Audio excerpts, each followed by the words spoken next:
चलिए भारतीय अर्थव्यवस्था के बारे में देखेंगे तो सबसे पहले अर्थशास्त्र अर्थव्यवस्था, ठीक है। इकोनॉमिक्स एंड इकोनॉमी क्या होता है?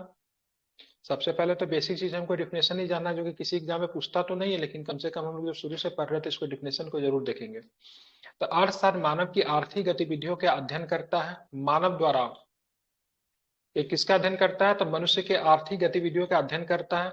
मानव द्वारा संपन्न वैसी सारी गतिविधियां जिनमें आर्थिक लाभ या हानि या तत्व विद्यमान हो, आर्थिक गतिविधियां कही जाती है, ठीक है। अर्थव्यवस्था का दूसरा शब्द है, अगर इसके पूर्व किसी देश या किसी क्षेत्र विशेष का नाम न जोड़ा जाए तो वास्तव में जब हम किसी देश को उसकी समस्त आर्थिक क्रियाओं के संदर्भ में परिभाषित करते हैं तो उसे अर्थव्यवस्था कहते हैं। क्या कहते हैं? जब किसी देश को उसके आर्थिक क्रियाओं के संदर्भ में परिभाषित करते हैं तो उसको अर्थव्यवस्था कहते हैं, ठीक है। आर्थिक क्रिया किसी देश की व्यापारिक क्षेत्र, घरेलू क्षेत्र, सरकार द्वारा दुर्लभ संसाधनों का प्रयोग, वस्तुओं तथा सेवाओं को उपभोग, उत्पादन और वितरण से संबंधित होती है, ठीक है। इसको आपको ध्यान में रखना है। तो ये तो आपको डिफिनेशन हो गया। अर्थव्यवस्था का डिफिनेशन क्या होगा, आर्थिक कार्यकलाप का क्षेत्र क्या होता है वो हो गया। अब हम देखेंगे अर्थव्यवस्था की परिभाषा क्या दे सकते हैं। तो न्यून, मध्य तथा उच्च आय विश्व बैंक के वर्गीकरण के अनुसार प्रति व्यक्ति सकल राष्ट्रीय आय के आधार पर, ठीक है, विश्व की अर्थव्यवस्था के निम्न 4 वर्गों में भागा गया। एक होता है नीची आय वाली अर्थव्यवस्था, नीची मध्य आय वाली, उच्च मध्य वाली अर्थव्यवस्था, या फिर उच्च आय वाली अर्थव्यवस्था, ठीक है। हम लोग को जैसे होता है क्या, एक विकसित होता है, विकासशील होता है, एक होता है मतलब एकदम पिछड़ा हुआ होता है, ठीक है। हम लोग जो मुख्यतः मतलब क्या होते हैं, विकासशील विकासशील। अर्थव्यवस्था के अंतर्गत हम लोग आते हैं, ठीक है। नीची आय वाली जो अर्थव्यवस्था जो होती है उनका क्या होता है, 995 यूएस डॉलर या उससे कम जो होता है, ठीक है, ध्यान में रखेंगे, ठीक है। उसके बाद बात करेंगे मध्य वाले की, कितना होता है, 996 से लेकर 3895, इसको मध्य श्रेणी में रखेंगे। उसके बाद उच्च से उच्च मध्य वाले में बात करेंगे तो 3896 से 12055, उच्च आय वाली में रखेंगे 12055 से अधिक होगा उनको रखेंगे, ठीक है। बात करें भारतीय अर्थव्यवस्था की, बात करें भारतीय अर्थव्यवस्था कितने नंबर पर अर्थव्यवस्था, भारतीय अर्थव्यवस्था 5वीं नंबर का अर्थव्यवस्था, ठीक है। हमारी अर्थव्यवस्था जो है अकॉर्डिंग टू दिस बुक, अभी तो नया वाला में सुन रहे 5 ट्रिलियन हो गया है, ठीक है। हमारी अर्थव्यवस्था जो 3.8 ट्रिलियन के अप्रोक्स है, सबसे बड़ी अर्थव्यवस्था। बात करेंगे विश्व में कौन सी अर्थव्यवस्था, विश्व की सबसे बड़ी अर्थव्यवस्था कौन सी है? अमेरिका के। बिल्कुल, अमेरिका की अर्थव्यवस्था की बात करेंगे तो विश्व की सबसे बड़ी अर्थव्यवस्था। दूसरे नंबर पे कौन सी अर्थव्यवस्था विश्व की? चाइना ठीक की। है, ध्यान में रखेंगे। बिल्कुल ठीक है, 21.8 के साथ विश्व की, ठीक है, दूसरी अर्थव्यवस्था चीन की अर्थव्यवस्था। हमारे अंदर इतना कैपेबिलिटी है हम लोग, ठीक है, जर्मनी को टेक ओवर कर देंगे, जर्मनी साथ हो भी गया है, ठीक है। और जापान को टेक ओवर करके हम लोग विश्व की तीसरी सबसे बड़ी अर्थव्यवस्था बन सकते हैं, ठीक है, ध्यान में रखेंगे, ठीक है। तीसरी अर्थव्यवस्था हम लोग विश्व की बन सकते हैं, ठीक है। अब आप अर्थव्यवस्था के बात में बात कर रहे हैं तो देखेंगे अर्थव्यवस्था निजी क्षेत्र और बाजार के सापेक्ष राज्य एवं सरकार की भूमिका के आधार पर अर्थव्यवस्थाओं का वर्गीकरण 3 श्रेणियों में किया गया। कितने श्रेणी में किया गया अर्थव्यवस्था का वर्गीकरण? 3 सर। 3 श्रेणी। पहला जो होता पूंजीवादी अर्थव्यवस्था होता है। पहला क्या होता? पूंजीवादी अर्थव्यवस्था होता है। इस अर्थव्यवस्था में क्या उत्पादन करना है, कितना उत्पादन करना है और उसे किस कीमत पे बेचना है, ये सब बाजार तय करती है। इसमें सरकार की कोई आर्थिक भूमिका नहीं होती है। पूंजीवादी अर्थव्यवस्था में सरकार की कोई आर्थिक भूमिका नहीं होती। क्या बेचना है, किसे बेचना है, कितना उत्पादन करना है, उसे किस कीमत पर बेचना है, मतलब सरकार पूंजीवादी अर्थव्यवस्था में कंट्रोल नहीं करेगी। बाजार क्या होता है, पूरी तरीके से क्या होता है, फ्री होता है, ठीक है, ध्यान में। ऐसी अर्थव्यवस्था आपको यूएसए में आपको देखने को मिलेगी, ठीक है। अगर पूछा जाए आपसे पूंजीवादी अर्थव्यवस्था का सबसे बड़े समर्थक कौन थे, तो एडम स्मिथ, ठीक है। इन्होंने किताब लिखी 1776 में प्रकाशित एडम स्मिथ की मतलब एक पुस्तक है जिसका नाम है the wealth of nation. The wealth of nation को पूंजीवादी अर्थव्यवस्था का उद्गम स्रोत माना जाता है, ठीक है। तो वेल्थ ऑफ नेशन जो था पूंजीवादी अर्थव्यवस्था के मतलब क्या, उद्गम स्रोत है। अब आते हैं राज्य अर्थव्यवस्था, ठीक है। राज्य ये व्यवस्था कहाँ पे मिलेगी आपको, पूंजीवादी अर्थव्यवस्था? अमेरिका में। अमेरिका में मिलेगी और कुछ यूरोपियन देश में भी है आपको। अब आता है राज्य अर्थव्यवस्था, ठीक है। राज्य अर्थव्यवस्था, इस अर्थव्यवस्था की उत्पत्ति पूंजीवादी अर्थव्यवस्था की लोकप्रियता का विरोध के स्वरूप हुआ, ठीक है। ये पूंजीवादी अर्थव्यवस्था से बिल्कुल ही मतलब क्या होता है, अलग होता है। पूंजीवादी अर्थव्यवस्था में आप देख रहे थे क्या, मार्केट क्या है, पूरी तरीके से फ्री है, ठीक है। गवर्नमेंट का किसी भी प्रकार का मार्केट को दबाव नहीं है। कौन सा सामान बेचना है, किस कीमत पे बेचना है, सरकार तय करेगी, ठीक है। तो सरकार नहीं, सॉरी मार्केट खुद ही तय करेगी। तो ऐसे कंडीशन में क्या होगा, आपको अनुमानित कीमत पे भी तो सामान मिल सकती है ना। सरकार नहीं मार्केट को कंट्रोल कर रही है तो किसी भी कीमत पे की ये सामान मिल सकती है। ठीक है, हो सकता है 50 रुपए के जी 100 रुपए के जी आटा चला जाए, 200 रुपए के जी, मतलब इसमें इस अर्थव्यवस्था में क्या होगा, इस व्यवस्था में जो पूंजीवादी वर्ग जो होंगे अधिक से अधिक मतलब क्या करेंगे, मुनाफा कमाने की सोचेंगे। ठीक है, जी सर। अब आते हैं इस अर्थव्यवस्था की उत्पत्ति पूंजीवादी अर्थव्यवस्था की लोकप्रियता के विरोध के स्वरूप हुआ। इसमें उत्पादन, आपूर्ति एवं कीमत सबका फैसला सरकार तय करती है। ठीक है, ऐसी अर्थव्यवस्था केंद्रीकृत नियोजित अर्थव्यवस्था भी कहते हैं। ठीक है, इसमें जो भी उत्पादन होगा, ठीक है, किस कीमत पे सामान बेचा जाएगा, सबका कीमत मतलब कौन करेगी, सरकार तय करेगी। ठीक है, आपने मध्यकालीन इतिहास अगर आपने पढ़ा होगा तो वहां पे आपने एक व्यवस्था देखा था, अलाउद्दीन खिलजी के द्वारा इस व्यवस्था को इंट्रोड्यूस किया गया था, बाजार नियंत्रण प्रणाली। ठीक है, उसने क्या किया था, मतलब बाजार के सारे कीमत को उसने सामान को फिक्स कर दिया था, बाजार को कंट्रोल करने की कोशिश करता था कि नहीं। अब जी देखेंगे सर। यहाँ पे जो गैर बाजारी अर्थव्यवस्था होती है, राज्य अर्थव्यवस्था की दो अलग अलग शैली भी नजर आती है। ठीक है, इसमें बहुत अलग अलग भी है। ठीक है, यहाँ पे देखेंगे ना, सोवियत संघ की अर्थव्यवस्था की बात करेंगे तो साम्यवादी अर्थव्यवस्था कहते हैं। ठीक है, समाजवादी अर्थव्यवस्था कहते हैं। ठीक है, इसी अर्थव्यवस्था में ना एक साम्यवादी अर्थव्यवस्था भी आपको निकल कर आएगा। ठीक है, इसको जरा ध्यान से रखिएगा। समाजवादी अर्थव्यवस्था कहाँ आपको देखने को मिलता है, ठीक है, सोवियत संघ में। यूएसएसआर में आपको कैसी अर्थव्यवस्था देखने को मिलती है, साम्यवादी अर्थव्यवस्था। यूएसएसआर की सरकार तय करेगी से आपको कपड़ा पहनना है, किस तरह का कपड़ा पहनना है, ठीक है, कपड़ा का कीमत क्या होगा, नहीं होगा, सब मतलब तय करने का काम कौन करेगी, तो गवर्नमेंट। उस कपड़ा का कीमत क्या होगा, कपड़ा कहाँ पे बिकेगा, ये तय करेगी गवर्नमेंट, तय करेगी। जबकि 1985 से पहले चीन की अर्थव्यवस्था को साम्यवादी अर्थव्यवस्था कहते थे। समाजवादी अर्थव्यवस्था में उत्पादन के साधनों पर सामूहिक नियंत्रण की बात शामिल थी, मतलब अगर उत्पादन अगर होता है तो किसी एक आदमी की हिस्से में वो नहीं जाएगा, सामूहिक होगा। क्या होगा, सामूहिक होगा। अर्थव्यवस्था को चलाने में सरकार की बड़ी भूमिका थी। वही साम्यवादी अर्थव्यवस्था में सभी संपत्तियों पर सरकार का नियंत्रण था और श्रम संसाधन भी सरकार के अधीन थे। तो समाजवादी राज्य अर्थव्यवस्था के अंतर्गत दो प्रकार का अर्थव्यवस्था, एक समाजवादी अर्थव्यवस्था, एक होता है साम्यवादी अर्थव्यवस्था। उत्पादन के साधनों पे किसी एक व्यक्ति का अधिकार नहीं होगा। ठीक है, सामूहिक नियंत्रण की बात शामिल थी समाजवादी अर्थव्यवस्था में। ठीक है, और इसको चलाने के लिए सरकार की बहुत बड़ी भूमिका होती थी, क्योंकि सरकार सारे चीजों की कीमत को मतलब क्या करता था, तय करता था। ठीक है, इसको आपको ध्यान में रखेंगे। तो समाजवादी अर्थव्यवस्था आपको यूएसएसआर में देखेगी, और साम्यवादी अर्थव्यवस्था आपको कहाँ पे देखेगी, तो चीन में देखेगी। क्या देखेगी, चीन में देखेगी आपको साम्यवादी अर्थव्यवस्था। ठीक है, ध्यान में रखेंगे। ठीक है, चलिए पहले, अब तो जाके चीन का भी अर्थव्यवस्था काफी चेंज हो गया, लेकिन पहले इस व्यवस्था को, ठीक है, ध्यान में रखेंगे, साम्यवादी अर्थव्यवस्था के नाम से ही जानते थे। ठीक है, तो मैंने आपको क्या बताया, तो मैंने आपको दो चीजें बताई। एक चीजें बताई पूंजीवादी अर्थव्यवस्था क्या होता है, दूसरा मैंने बताया समाजवादी राज्य राज्य अर्थव्यवस्था के अंतर्गत दो अर्थव्यवस्था के बारे में हम लोगों ने जाना। ठीक है, पहला क्या था समाजवादी, या दूसरा क्या था, तो साम्यवादी अर्थव्यवस्था। साम्यवादी अर्थव्यवस्था की भूमिका मुख्यतः आप चीन की सरकार जो पहले की जो अर्थव्यवस्था थी, जो कि मार्केट को पूरी तरीके से गवर्नमेंट के द्वारा कंट्रोल होता था, बैंक भी गवर्नमेंट के द्वारा कंट्रोल है, उसको साम्यवादी अर्थव्यवस्था कहते थे। हालांकि कहते हैं ना, चीन की सरकार नहीं, एक बहुत पहले एक नेता हुआ करते थे, उन्होंने बोला था चीन की सरकार में डीडीसी बस की तरह है। ठीक है, वो मतलब हॉर्न, मतलब उन्होंने इंडिकेटर तो मतलब लेफ्ट की दिखाती है लेकिन घूमती है राइट की तरह। ठीक है, तो उन्होंने लेफ्ट से मतलब कम्युनिस्ट पार्टी की सरकार को यहाँ पे खंडन किया, मतलब लगती है से मतलब लेफ्ट की सरकार है, लेकिन इनकी जो अर्थव्यवस्था पूरी तरीके से कैसी है, तो जैसा पूंजीवादी अर्थव्यवस्था होता है उस प्रकार की अर्थव्यवस्था है। ठीक है, क्योंकि चीन में देखेंगे इतना सारा कंपनी है, चीन का बात करेंगे। अब देखिए कोई भी समाजवादी अर्थव्यवस्था वाला कोई भी देश इसमें दिख रहा है, टॉप 10 में कोई भी देश नहीं दिख रहा है। अरे मार्केट कहाँ पे फलेगा फूलेगा, जहां पे मतलब पूंजीवादी अर्थव्यवस्था होगा वहीं पे ज्यादा फले फूलेगा ना मार्केट। ठीक है, जी देखिए सर। यूएसए को छोड़ के, यूएसए है, ठीक है, जापान है, ठीक है, इंग्लैंड है, फ्रांस है, कनाडा है, इटली है, ब्राजील है, सबकी अर्थव्यवस्था कैसी, सबकी अर्थव्यवस्था पूंजीवादी अर्थव्यवस्था है। केवल इसमें एक ही ऐसा देश है जो कि अपने आप को साम्यवादी अर्थव्यवस्था का नाम तो कहता है, तो दुनिया का सबसे बड़ा साम्यवादी देश तो है, लेकिन इनकी जो अर्थव्यवस्था भी वो भी मतलब क्या है, पूंजीवादी अर्थव्यवस्था की तरफ इनकी झुकाव है। भारत की अर्थव्यवस्था को हम लोग किसी श्रेणी में नहीं रखेंगे। ठीक है, भारत की अर्थव्यवस्था को बात करेंगे हम लोग क्या किस श्रेणी में रखेंगे, तो मिश्रित अर्थव्यवस्था है हमारी। ठीक है, जहां पे हमने पूंजीवादी अर्थव्यवस्था और समाजवादी अर्थव्यवस्था को मतलब सब मिश्रण करके हमने कौन सी अर्थव्यवस्था बनाई, मिश्रित अर्थव्यवस्था। अर्थव्यवस्था। मिश्रित अर्थव्यवस्था हमने बनाई। ठीक है, इसे आप ध्यान में रखेंगे। पहली बार राज्य अर्थव्यवस्था सिद्धांत जर्मन दार्शनिक कार्ल मार्क्स के द्वारा, ठीक है, 1818 से 1883 के मध्य में दिया गया, जो एक व्यवस्था के तौर पर पहली बार 1917 में बोल्शेविक क्रांति के बाद सोवियत संघ में नजर आया।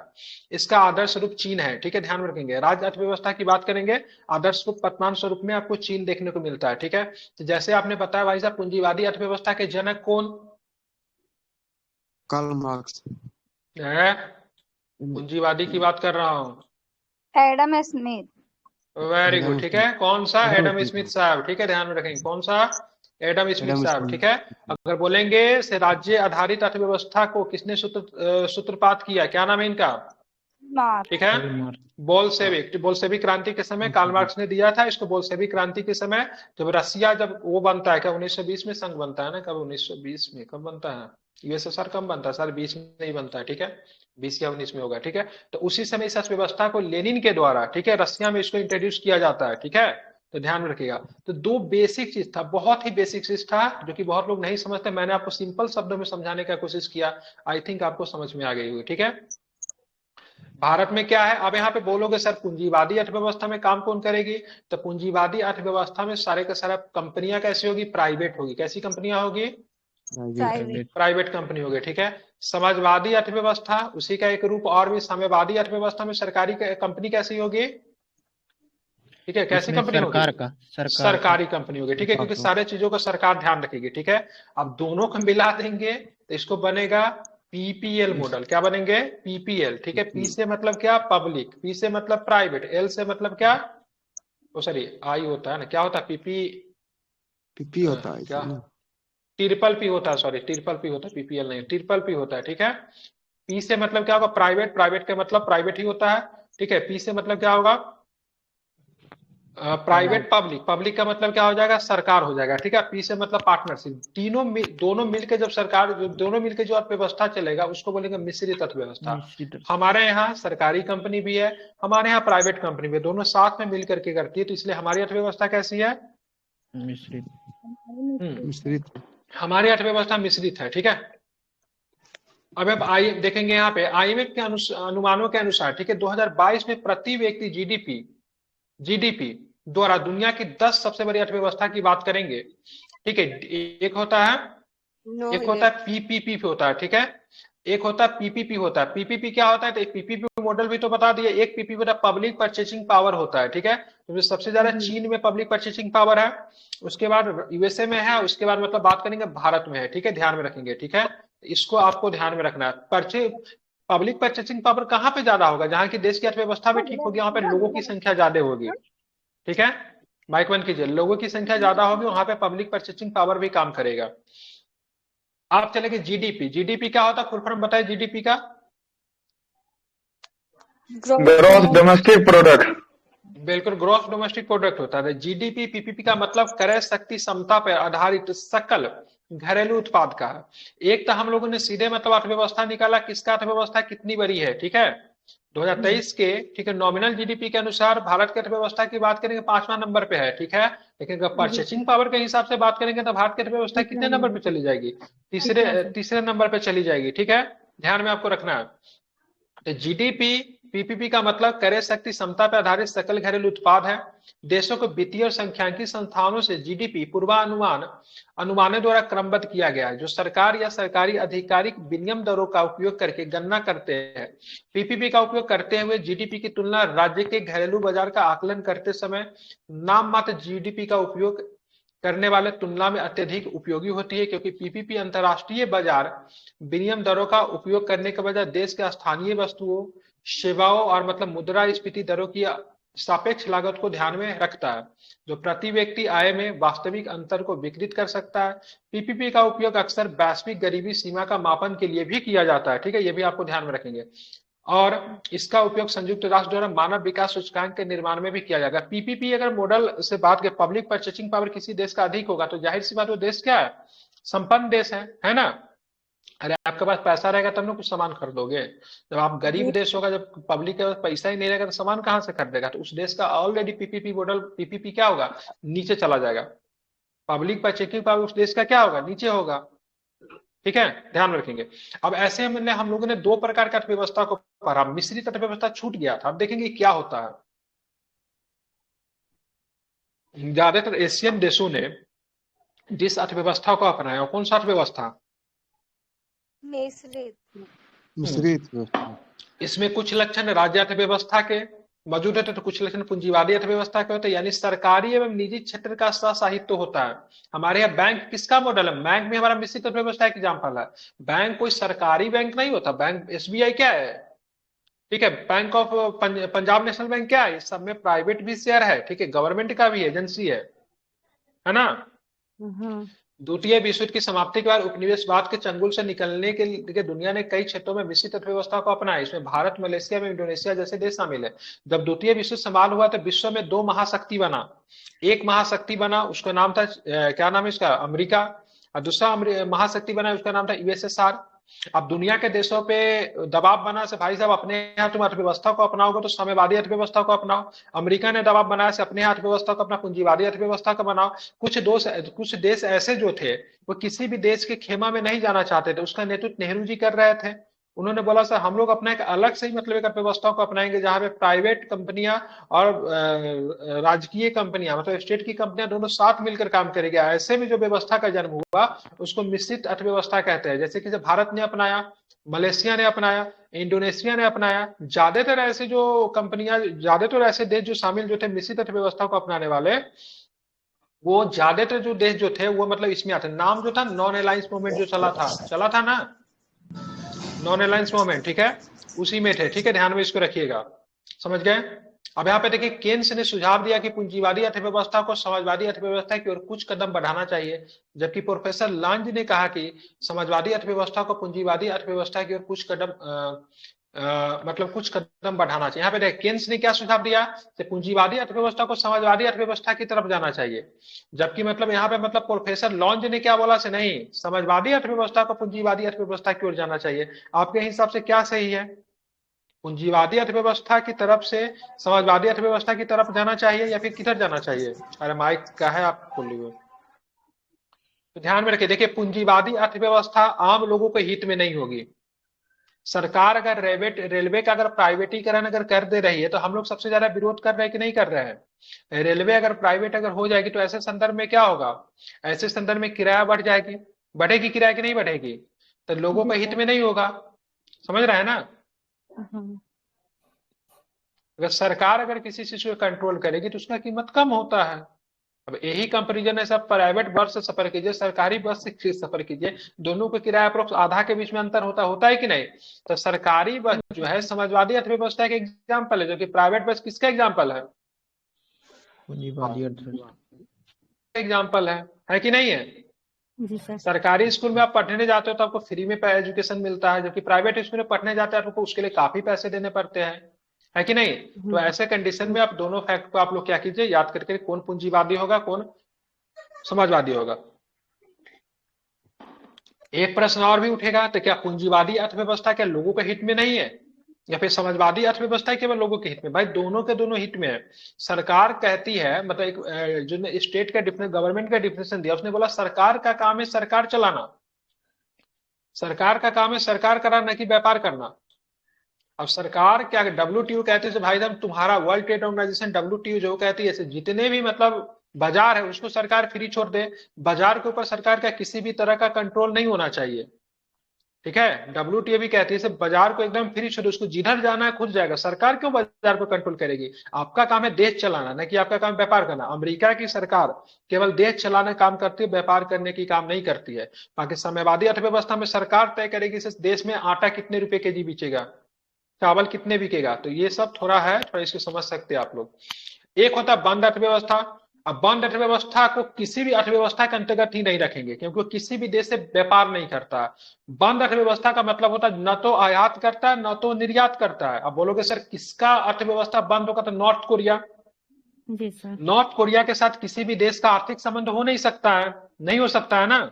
तो ध्यान में रखेंगे, नॉर्थ कोरिया जो है आपका किसका एग्जाम्पल है, तो बंद अर्थव्यवस्था का बहुत ही सुंदर एग्जाम्पल है, ठीक है। नॉर्थ कोरिया किसका एग्जाम्पल है, बंद अर्थव्यवस्था का बहुत सुंदर एग्जाम्पल है। अभी नया नाम है ईरान, ईरान के ऊपर भी बहुत सारे मतलब रोक वगैरह लगे हुए, तो ईरान भी इसमें शामिल हो जाएगा। तो ये सारे फैक्ट आप लोग ध्यान रखेंगे। तो आप अर्थव्यवस्था का क्या होगा, पूंजीवादी, समाजवादी, ठीक है, मिश्रित अर्थव्यवस्था, और आपने बंद अर्थव्यवस्था को समझ लिया, ठीक है। अब कभी दिक्कत होगा इसको समझने, कोई पूछेगा तो बता देंगे या फिर नहीं बताएंगे? बता देंगे बता देंगे सर। पक्का? जी सर। Very good. चलिए अब आगे चलेंगे, इस सारे चीजों का आप लोग पढ़ लिया। आप देखेंगे अर्थव्यवस्था के क्षेत्र क्या होते हैं।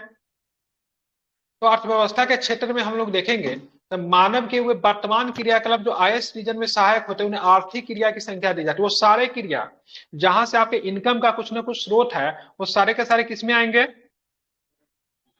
तो सारे के सारे किसमें आएंगे, तो आपके आर्थिक क्रिया में आएंगे। ठीक है, कहीं से भी आपको 1 रुपया का इनकम आ रहा तो कौन सा कार्यकलाप है, वो सारे के सारे मतलब क्या है, आर्थिक कार्यकलाप है। ठीक है, ध्यान रखेंगे 1 रुपया में क्या भी अगर आपको इनकम आ रहा है तो किसमें आएंगे, तो वो सारे के सारे आर्थिक कार्यकलाप में आएंगे। ठीक है, इसको आपको ध्यान में रखना है। समझ गए ना, कोई दिक्कत तो नहीं है समझने में? नहीं सर। नहीं सर। बिल्कुल ठीक है, आप देखेंगे बहुत सारे आर्थिक कार्यकलाप भी होते हैं, उसको भी जरा समझने की कोशिश करेंगे क्या होता है। ठीक है, तो आप देखोगे आर्थिक क्रियाकलापों के अंतर्गत, ठीक है, आर्थिक क्रिया किसी देश की व्यापारिक क्षेत्र, घरेलू क्षेत्र, सरकार द्वारा दुर्लभ संसाधनों का प्रयोग, वस्तुओं तथा सेवाओं के उपयोग, उत्पादन और वितरण से संबंधित है। अब ये क्या होता है, तो देखेंगे यहाँ पे आर्थिक क्षेत्र को भी कई क्षेत्र में हम लोग बांटे, प्राथमिक बांटेंगे, द्वितीयक बांटेंगे, तृतीयक बांटेंगे। एग्जाम में सीधा सीधा ऐसा प्रश्न पूछा जाता है, जहां से आपको थोड़ा भी इनकम आ रहा है, ठीक है, वो आपका कौन सा क्षेत्र है, आर्थिक क्षेत्र है। समझिएगा इसको। अर्थव्यवस्था की आर्थिक गतिविधियों को 3 श्रेणियों में बांटा गया जिन्हें अर्थव्यवस्था का क्षेत्र कहा जाता है। पहला क्या होता है, तो प्राथमिक क्षेत्र होता है। पहला क्या होता है, प्राथमिक क्षेत्र होता है। अब यहाँ पे देखिए प्राथमिक क्षेत्र के अंतर्गत क्या क्या आएगा, तो अर्थव्यवस्था का यह क्षेत्र प्रत्यक्ष रूप से पर्यावरण पर निर्भर करता है। प्राथमिक क्षेत्र किस पे निर्भर करता है, पर्यावरण पर निर्भर करता है। ठीक है, ध्यान रखेंगे। तो प्राथमिक क्षेत्र किस पे निर्भर करता है, पर्यावरण पर निर्भर करता है, ध्यान रखेंगे। इनकी गतिविधि में जो भी चीज शामिल होंगे कहीं न कहीं से पर्यावरण से संबंध रखेंगे। जैसे कि बात करें, भूमि शामिल होता है, जल शामिल होता है, वनस्पति शामिल होता है, खनिज जैसे प्राकृतिक संसाधन शामिल होते हैं। अब लोग क्या पढ़ाते हैं, बोलते बताओ बानकी किस क्षेत्र का, तो प्राथमिक क्षेत्र का, मत्स्य क्या क्षेत्र का, प्राथमिक क्षेत्र का। नहीं, आपको ये नहीं पढ़ना है। ठीक है, कहीं पर भी कोई भी लूसेंट अगर आपको बता रहा है, तो देखिए लूसेंट बहुत व्यापक किताब है, इसको लोग कहते हैं ना बहुत हल्का किताब। नहीं, लोगों को पढ़ाने नहीं आता, लोग इसमें से क्या करते हैं ना, कुछ कुछ पूछने लगते हैं। नहीं, इसको बेसिक कॉन्सेप्ट को समझिए। अगर कृषि वानिकी मत्स्य अगर प्राथमिक क्षेत्र का है, तो कृषि वानिकी और मत्स्य प्राथमिक क्षेत्र का क्यों है, what is the reason, basic reason क्या है, तो बेसिक रीजन यही है प्राथमिक क्षेत्र का, ये क्योंकि पर्यावरण से संबंधित है। तो पर्यावरण से संबंधित तो सारा चीज मतलब प्राथमिक क्षेत्र में आएगा, चाहे उससे संबंधित जितने भी क्रियाकलाप होंगे सारे के सारे प्राथमिक क्षेत्र में आएगा। समझ रहे हैं ना? जी सर। देखिए मैं 2 दिन में आप लोग को लूसेंट का मास्टर कैसे बनाता हूं आप लोगों को। ठीक है, एक भी एग्जाम प्रश्न में नहीं छूटेगा, जो भी रेगुलर जो भी 25 बच्चे 30 बच्चे इस क्लास में रहेंगे। अगर मैं इसी को एमसी को पूछूंगा तो 60 से 70 बच्चे आ जाएंगे, लेकिन जो कॉन्सेप्चुअल जो सही चीजें पढ़ाया जाता है तो लोग नहीं जुड़ते हैं। ठीक है, देखिए आप लोग कैसे करते हैं सर 2 बजे से प्रतिदिन। ठीक है, तो यहाँ पे आपको बस इतना ही ध्यान रखना, वो सारे चीज प्राथमिक क्षेत्र में आएंगे जो कि पर्यावरण से संबंधित होंगे। ठीक है, आप कृषि किससे संबंधित है, प्राथमिक क्षेत्र, पर्यावरण, प्राथमिक क्षेत्र से। वानिकी किससे संबंधित है, पर्यावरण से, मत्स्य पालन किससे संबंधित, पर्यावरण, पशुपालन क्या है, पर्यावरण का पार्ट है। ठीक है, खनन क्या है, पर्यावरण का क्षेत्र है। ये सारे के सारे इसमें जो भी व्यक्ति इसमें जुड़े हुए हैं, ठीक है, जो भी व्यक्ति इसमें जुड़े हुए हैं, ठीक है, ध्यान में रखेंगे, वो सारे के सारे इसी में आएंगे। ठीक है, चलिए देखेंगे यहाँ पे खनन और उत्पादन, इसमें संलग्न श्रम की प्रकृति को रेड कॉलर जॉब के जरिए सांकेतिक किया जाता है। ठीक है, तो देखेंगे इसमें जो लोग जो मतलब, ठीक है, लोग जो इसमें लगेंगे, ठीक है, इसमें जो लोग जो भी काम करेंगे उसको रेड कॉलर कहेंगे। ठीक है, क्या बोलेंगे, रेड कॉलर। अब रेड कॉलर क्या होता है, नहीं बोलते खून पसीना की कमाई, बोलते हैं कि नहीं बोलते? तो इसमें जो भी लोग लगेंगे इसमें वर्किंग कैपेबिलिटी तो बहुत ज्यादा होगा कि नहीं होगा? खेत में काम करेंगे, कृषि में काम करेंगे, मत्स्य का पालन करेंगे, पशुपालन करेंगे, काम लगेगा कि नहीं लगेगा? तो ऐसे जॉब को प्राथमिक क्षेत्र से जो आपका जो जॉब को जो शामिल किया जाएगा, इससे जो जॉब प्राप्त होंगे या फिर जो इसमें लगे रहेंगे उनको रेड कॉलर जॉब कहेंगे। क्या कहेंगे उनको? Red collar job. ठीक है, आप चलते हैं द्वितीय क्षेत्र। तो अपने प्राथमिक क्षेत्र जो होगा जिसमें मुख्यतः पर्यावरण से संबंधित गतिविधियां शामिल थी, अब इसमें आप आओगे द्वितीय क्षेत्र में। ठीक है, तो द्वितीय क्षेत्र अर्थव्यवस्था का वह क्षेत्र होता है जो प्राथमिक क्षेत्र के उत्पादों को अपनी गतिविधियों में कच्चे माल की तरह प्रयोग करता है। अब ये दूसरा वाला क्षेत्र जो है उसमें प्राथमिक क्षेत्र से जो उत्पादित जो माल जो हुआ, ठीक है, जैसे आपने खेती किया, तो खेती किया तो आपने क्या निकाला, खेती किया तो हो सकता है आपने जैसे खनन किया, खनन कर अनाज निकाला। अब अनाज भी तो मतलब कहीं ना कहीं जाके पैकिंग होगा, मार्केट में जाएगा, उसे मतलब विभिन्न प्रकार के चीज बनेंगे, तो द्वितीय क्षेत्र में आएगा। ठीक है, तो देखेंगे यहाँ पे ध्यान रखना, अर्थव्यवस्था का वह क्षेत्र जो प्राथमिक क्षेत्र के उत्पादों को अपनी गतिविधियों को कच्चे माल की तरह उपयोग करता है, ठीक है, वह द्वितीय क्षेत्र कहलाता है। जैसे देखेंगे द्वितीय क्षेत्र में क्या मिलेगा, तो द्वितीय क्षेत्र विनिर्माण। विनिर्माण का मतलब क्या, मैन्युफैक्चरिंग किया जाएगा। भाई साहब मैन्युफैक्चरिंग क्या करोगे, मैन्युफैक्चरिंग तो तभी कर सकते हो ना जब आपके पास कच्चा माल होगा। जी जी सर। Yes sir. होगा तभी करेंगे मैन्युफैक्चरिंग, बिना कच्चा माल के तो मैन्युफैक्चरिंग संभव नहीं है। विद्युत, गैस, गैस कहाँ से निकलेगा? नीचे से निकलता है। जलापूर्ति और अन्य उपयोगी सेवाएं, ये सारे के सारे मतलब क्या होगा, इसी में आएगा। ठीक है, ध्यान में रखेंगे। बिल्कुल। निर्माण वास्तव में इस क्षेत्र का विनिर्माण कार्य होता है, इसका इसको औद्योगिक क्षेत्र भी कहा जाता है। द्वितीयक वाला क्षेत्र को औद्योगिक क्षेत्र, और पहला वाला क्षेत्र में पर्यावरण का जुड़ाव होता है, कृषि क्षेत्र भी उसको कह के संबोधित करते हैं। हम्म। इसमें जो लोग जो लगेंगे वो ज्यादातर ऑफिस वगैरह में रह के काम करते हैं, इसलिए व्हाइट कॉलर जॉब कहते हैं। क्या बोलते हैं इसको? द्वितीय क्षेत्र में लगे लोगों को क्या बोलते हैं? White colour. White collar job कहते हैं। प्रथम क्षेत्र में लगे लोगों को क्या कहते हैं? Red colour colour job. Job. Red collar कहते हैं। ठीक है, क्या कहते हैं उसको? रेड कॉलर कहते हैं। ठीक है, ध्यान रखेंगे। जबकि उत्पादन क्रिया में प्रत्यक्ष रूप से संलग्न श्रमिकों को ब्लू कॉलर जॉब भी कहते हैं। ठीक है, तो आपने देख लिया, रेड कॉलर दे दिया। अब व्हाइट कॉलर में क्या होगा? इसमें लगे जो कुशल श्रमिक होते हैं, ठीक है, ट्रेन जो श्रमिक जो होते हैं उनको व्हाइट कॉलर कहते हैं। जबकि उत्पादन प्रक्रिया, उत्पादन तो इसी में होती है ना, इसी क्षेत्र में आपको उत्पादन भी देखने को मिलेगा। तो इस क्षेत्र में जो आपको उत्पादन जो देखने को मिलेगा इसको क्या बोलेंगे? Blue collar. कभी भी आपसे एग्जाम में पूछा जाए, बताइए रेड कॉलर क्या होता है, ब्लू कलर क्या होता है, व्हाइट कलर क्या होता है, सारे के सारे इकोनॉमिक्स टर्म है, you should be learn it. ठीक है, रेड कलर प्राथमिक क्षेत्र से संबंधित है, व्हाइट कलर ब्लू कलर की बात करेंगे द्वितीय क्षेत्र से संबंधित है। अगर मुझे कुशल श्रमिक, कुशल श्रमिक जो उत्पादन का कुशल श्रमिक जो द्वितीय क्षेत्र में जो लगे होते हैं कार्य के लिए, उनको क्या बोलेंगे? तो उनको White बोलेंगे क्या? collar। व्हाइट कॉलर बोलेंगे। जबकि द्वितीय क्षेत्र में जो उत्पादन प्रक्रिया में जो प्रत्यक्ष रूप से जो मजदूर जो संलग्न होते हैं उसको क्या बोलेंगे? ब्लू कॉलर बोलेंगे। ठीक है, अब आते हैं तृतीय क्षेत्र। तृतीय क्षेत्र में बात क्या? इसमें जो ब्लू कलर व्हाइट कलर वाला जो है, ये प्रत्यक्ष वाला हम थोड़ा नहीं समझे। देखिए क्या होता है ना, मैंने बोला जैसे द्वितीय क्षेत्र में, ठीक है, द्वितीय क्षेत्र विनिर्माण होता है, ठीक है, विद्युत गैस होता है, जलापूर्ति और अन्य जन उपयोगी सेवाएं होती है। तो निर्माण वास्तव में इसी क्षेत्र में, इसमें विनिर्माण होता है। ठीक है, कच्चा माल मिला प्रथम क्षेत्र से, इसमें विनिर्माण होता है। ठीक है, इसमें इसमें क्या पैकेजिंग किया गया, तैयार किया, प्रोडक्ट बनाया गया। ठीक है, समझिए इसमें प्रोडक्ट बना। अब प्रोडक्ट बन गया तो इसमें लगे, जैसे मान लीजिए कि से आपने एक सिंपल से फंटा का एग्जाम्पल, क्या बोलते हैं उसको यार, क्या होता है इसमें आम का जो बनता है उसको क्या होता है उसको? मीठे। मजा, बिल्कुल ठीक है, मजा। ठीक मजा है, सर। मान लीजिए मजा, मजा किससे बनेगा? आम से बनेगा। ठीक है, तो आम तो आया आपको प्राथमिक क्षेत्र से, आया कि नहीं? इससे प्राथमिक क्षेत्र से आम आया।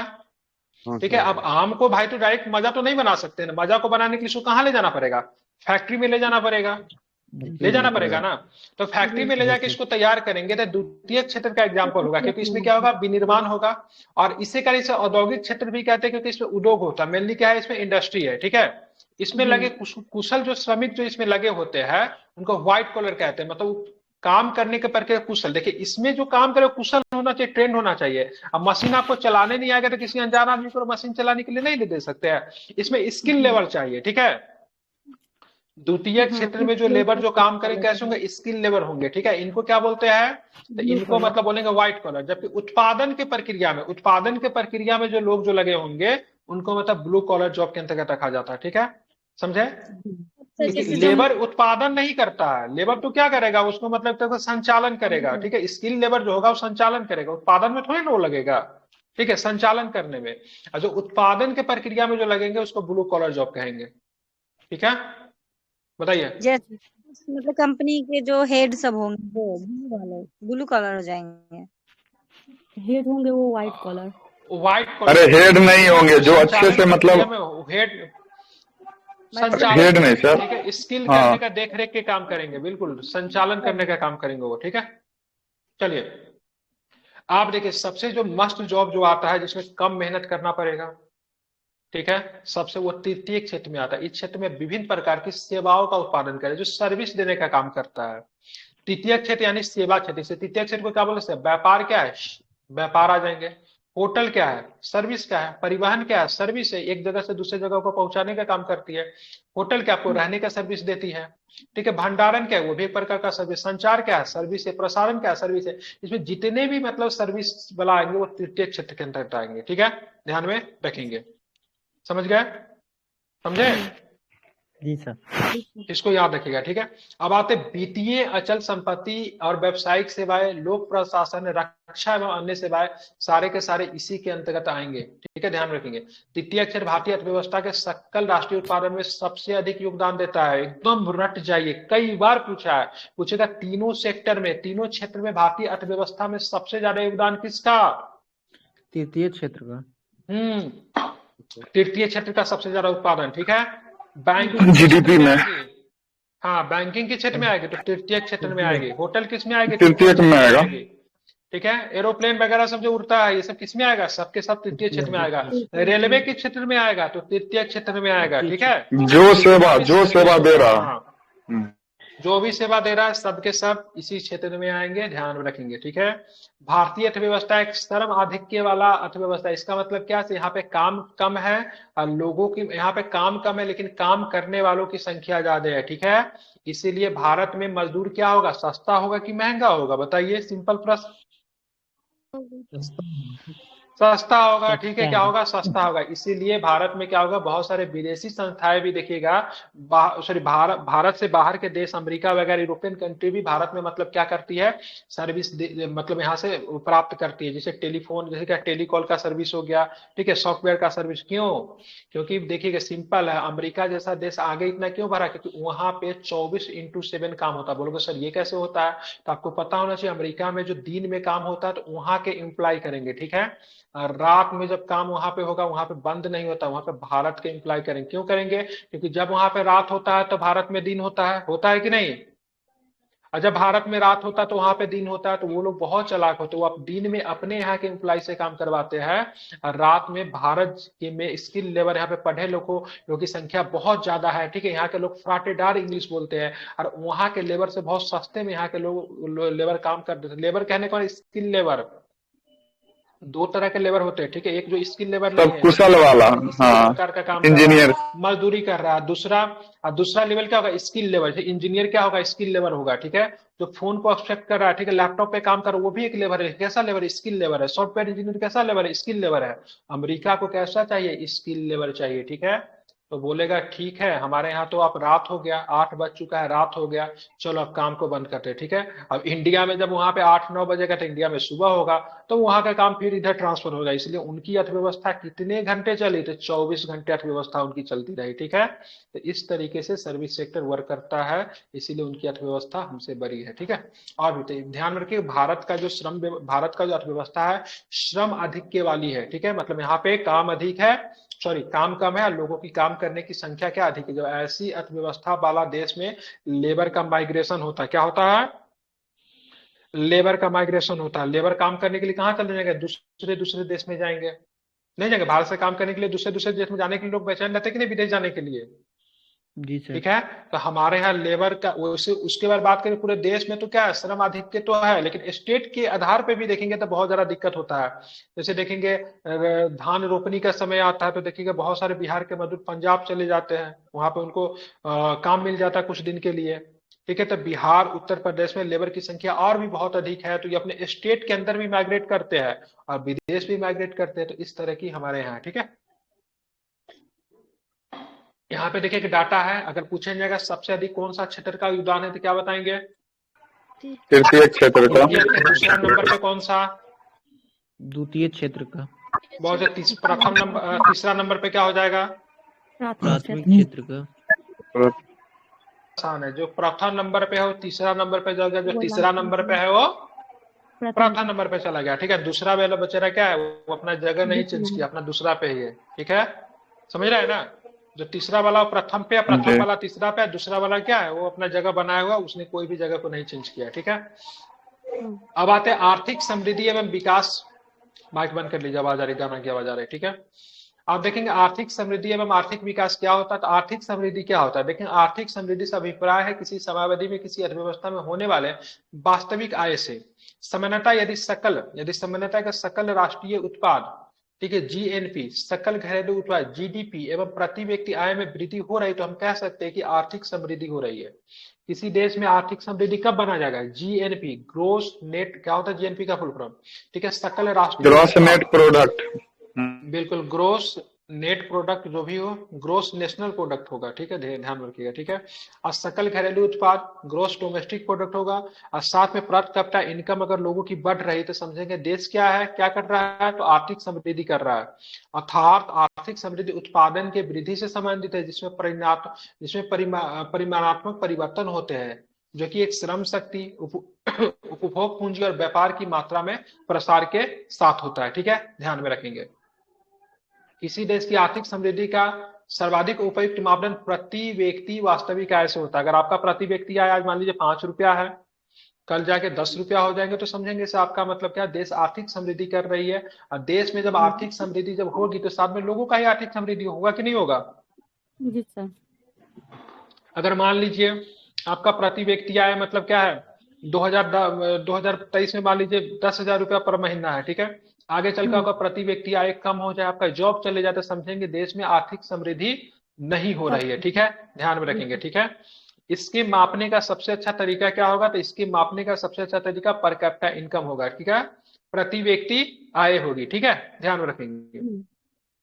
तो यहाँ पे आर्थिक समृद्धि के टर्म जो था ये सारे के आप समझा। आर्थिक विकास क्या होता है देखेंगे। आर्थिक विकास की धारणा आर्थिक समृद्धि की धारणा से अधिक व्यापक है। आर्थिक विकास सामाजिक, सांस्कृतिक, आर्थिक, गुणात्मक एवं परिमाणात्मक सभी परिवर्तनों से संबंधित है। आर्थिक विकास तभी कहा जाएगा जब जीवन की गुणवत्ता में सुधार हो।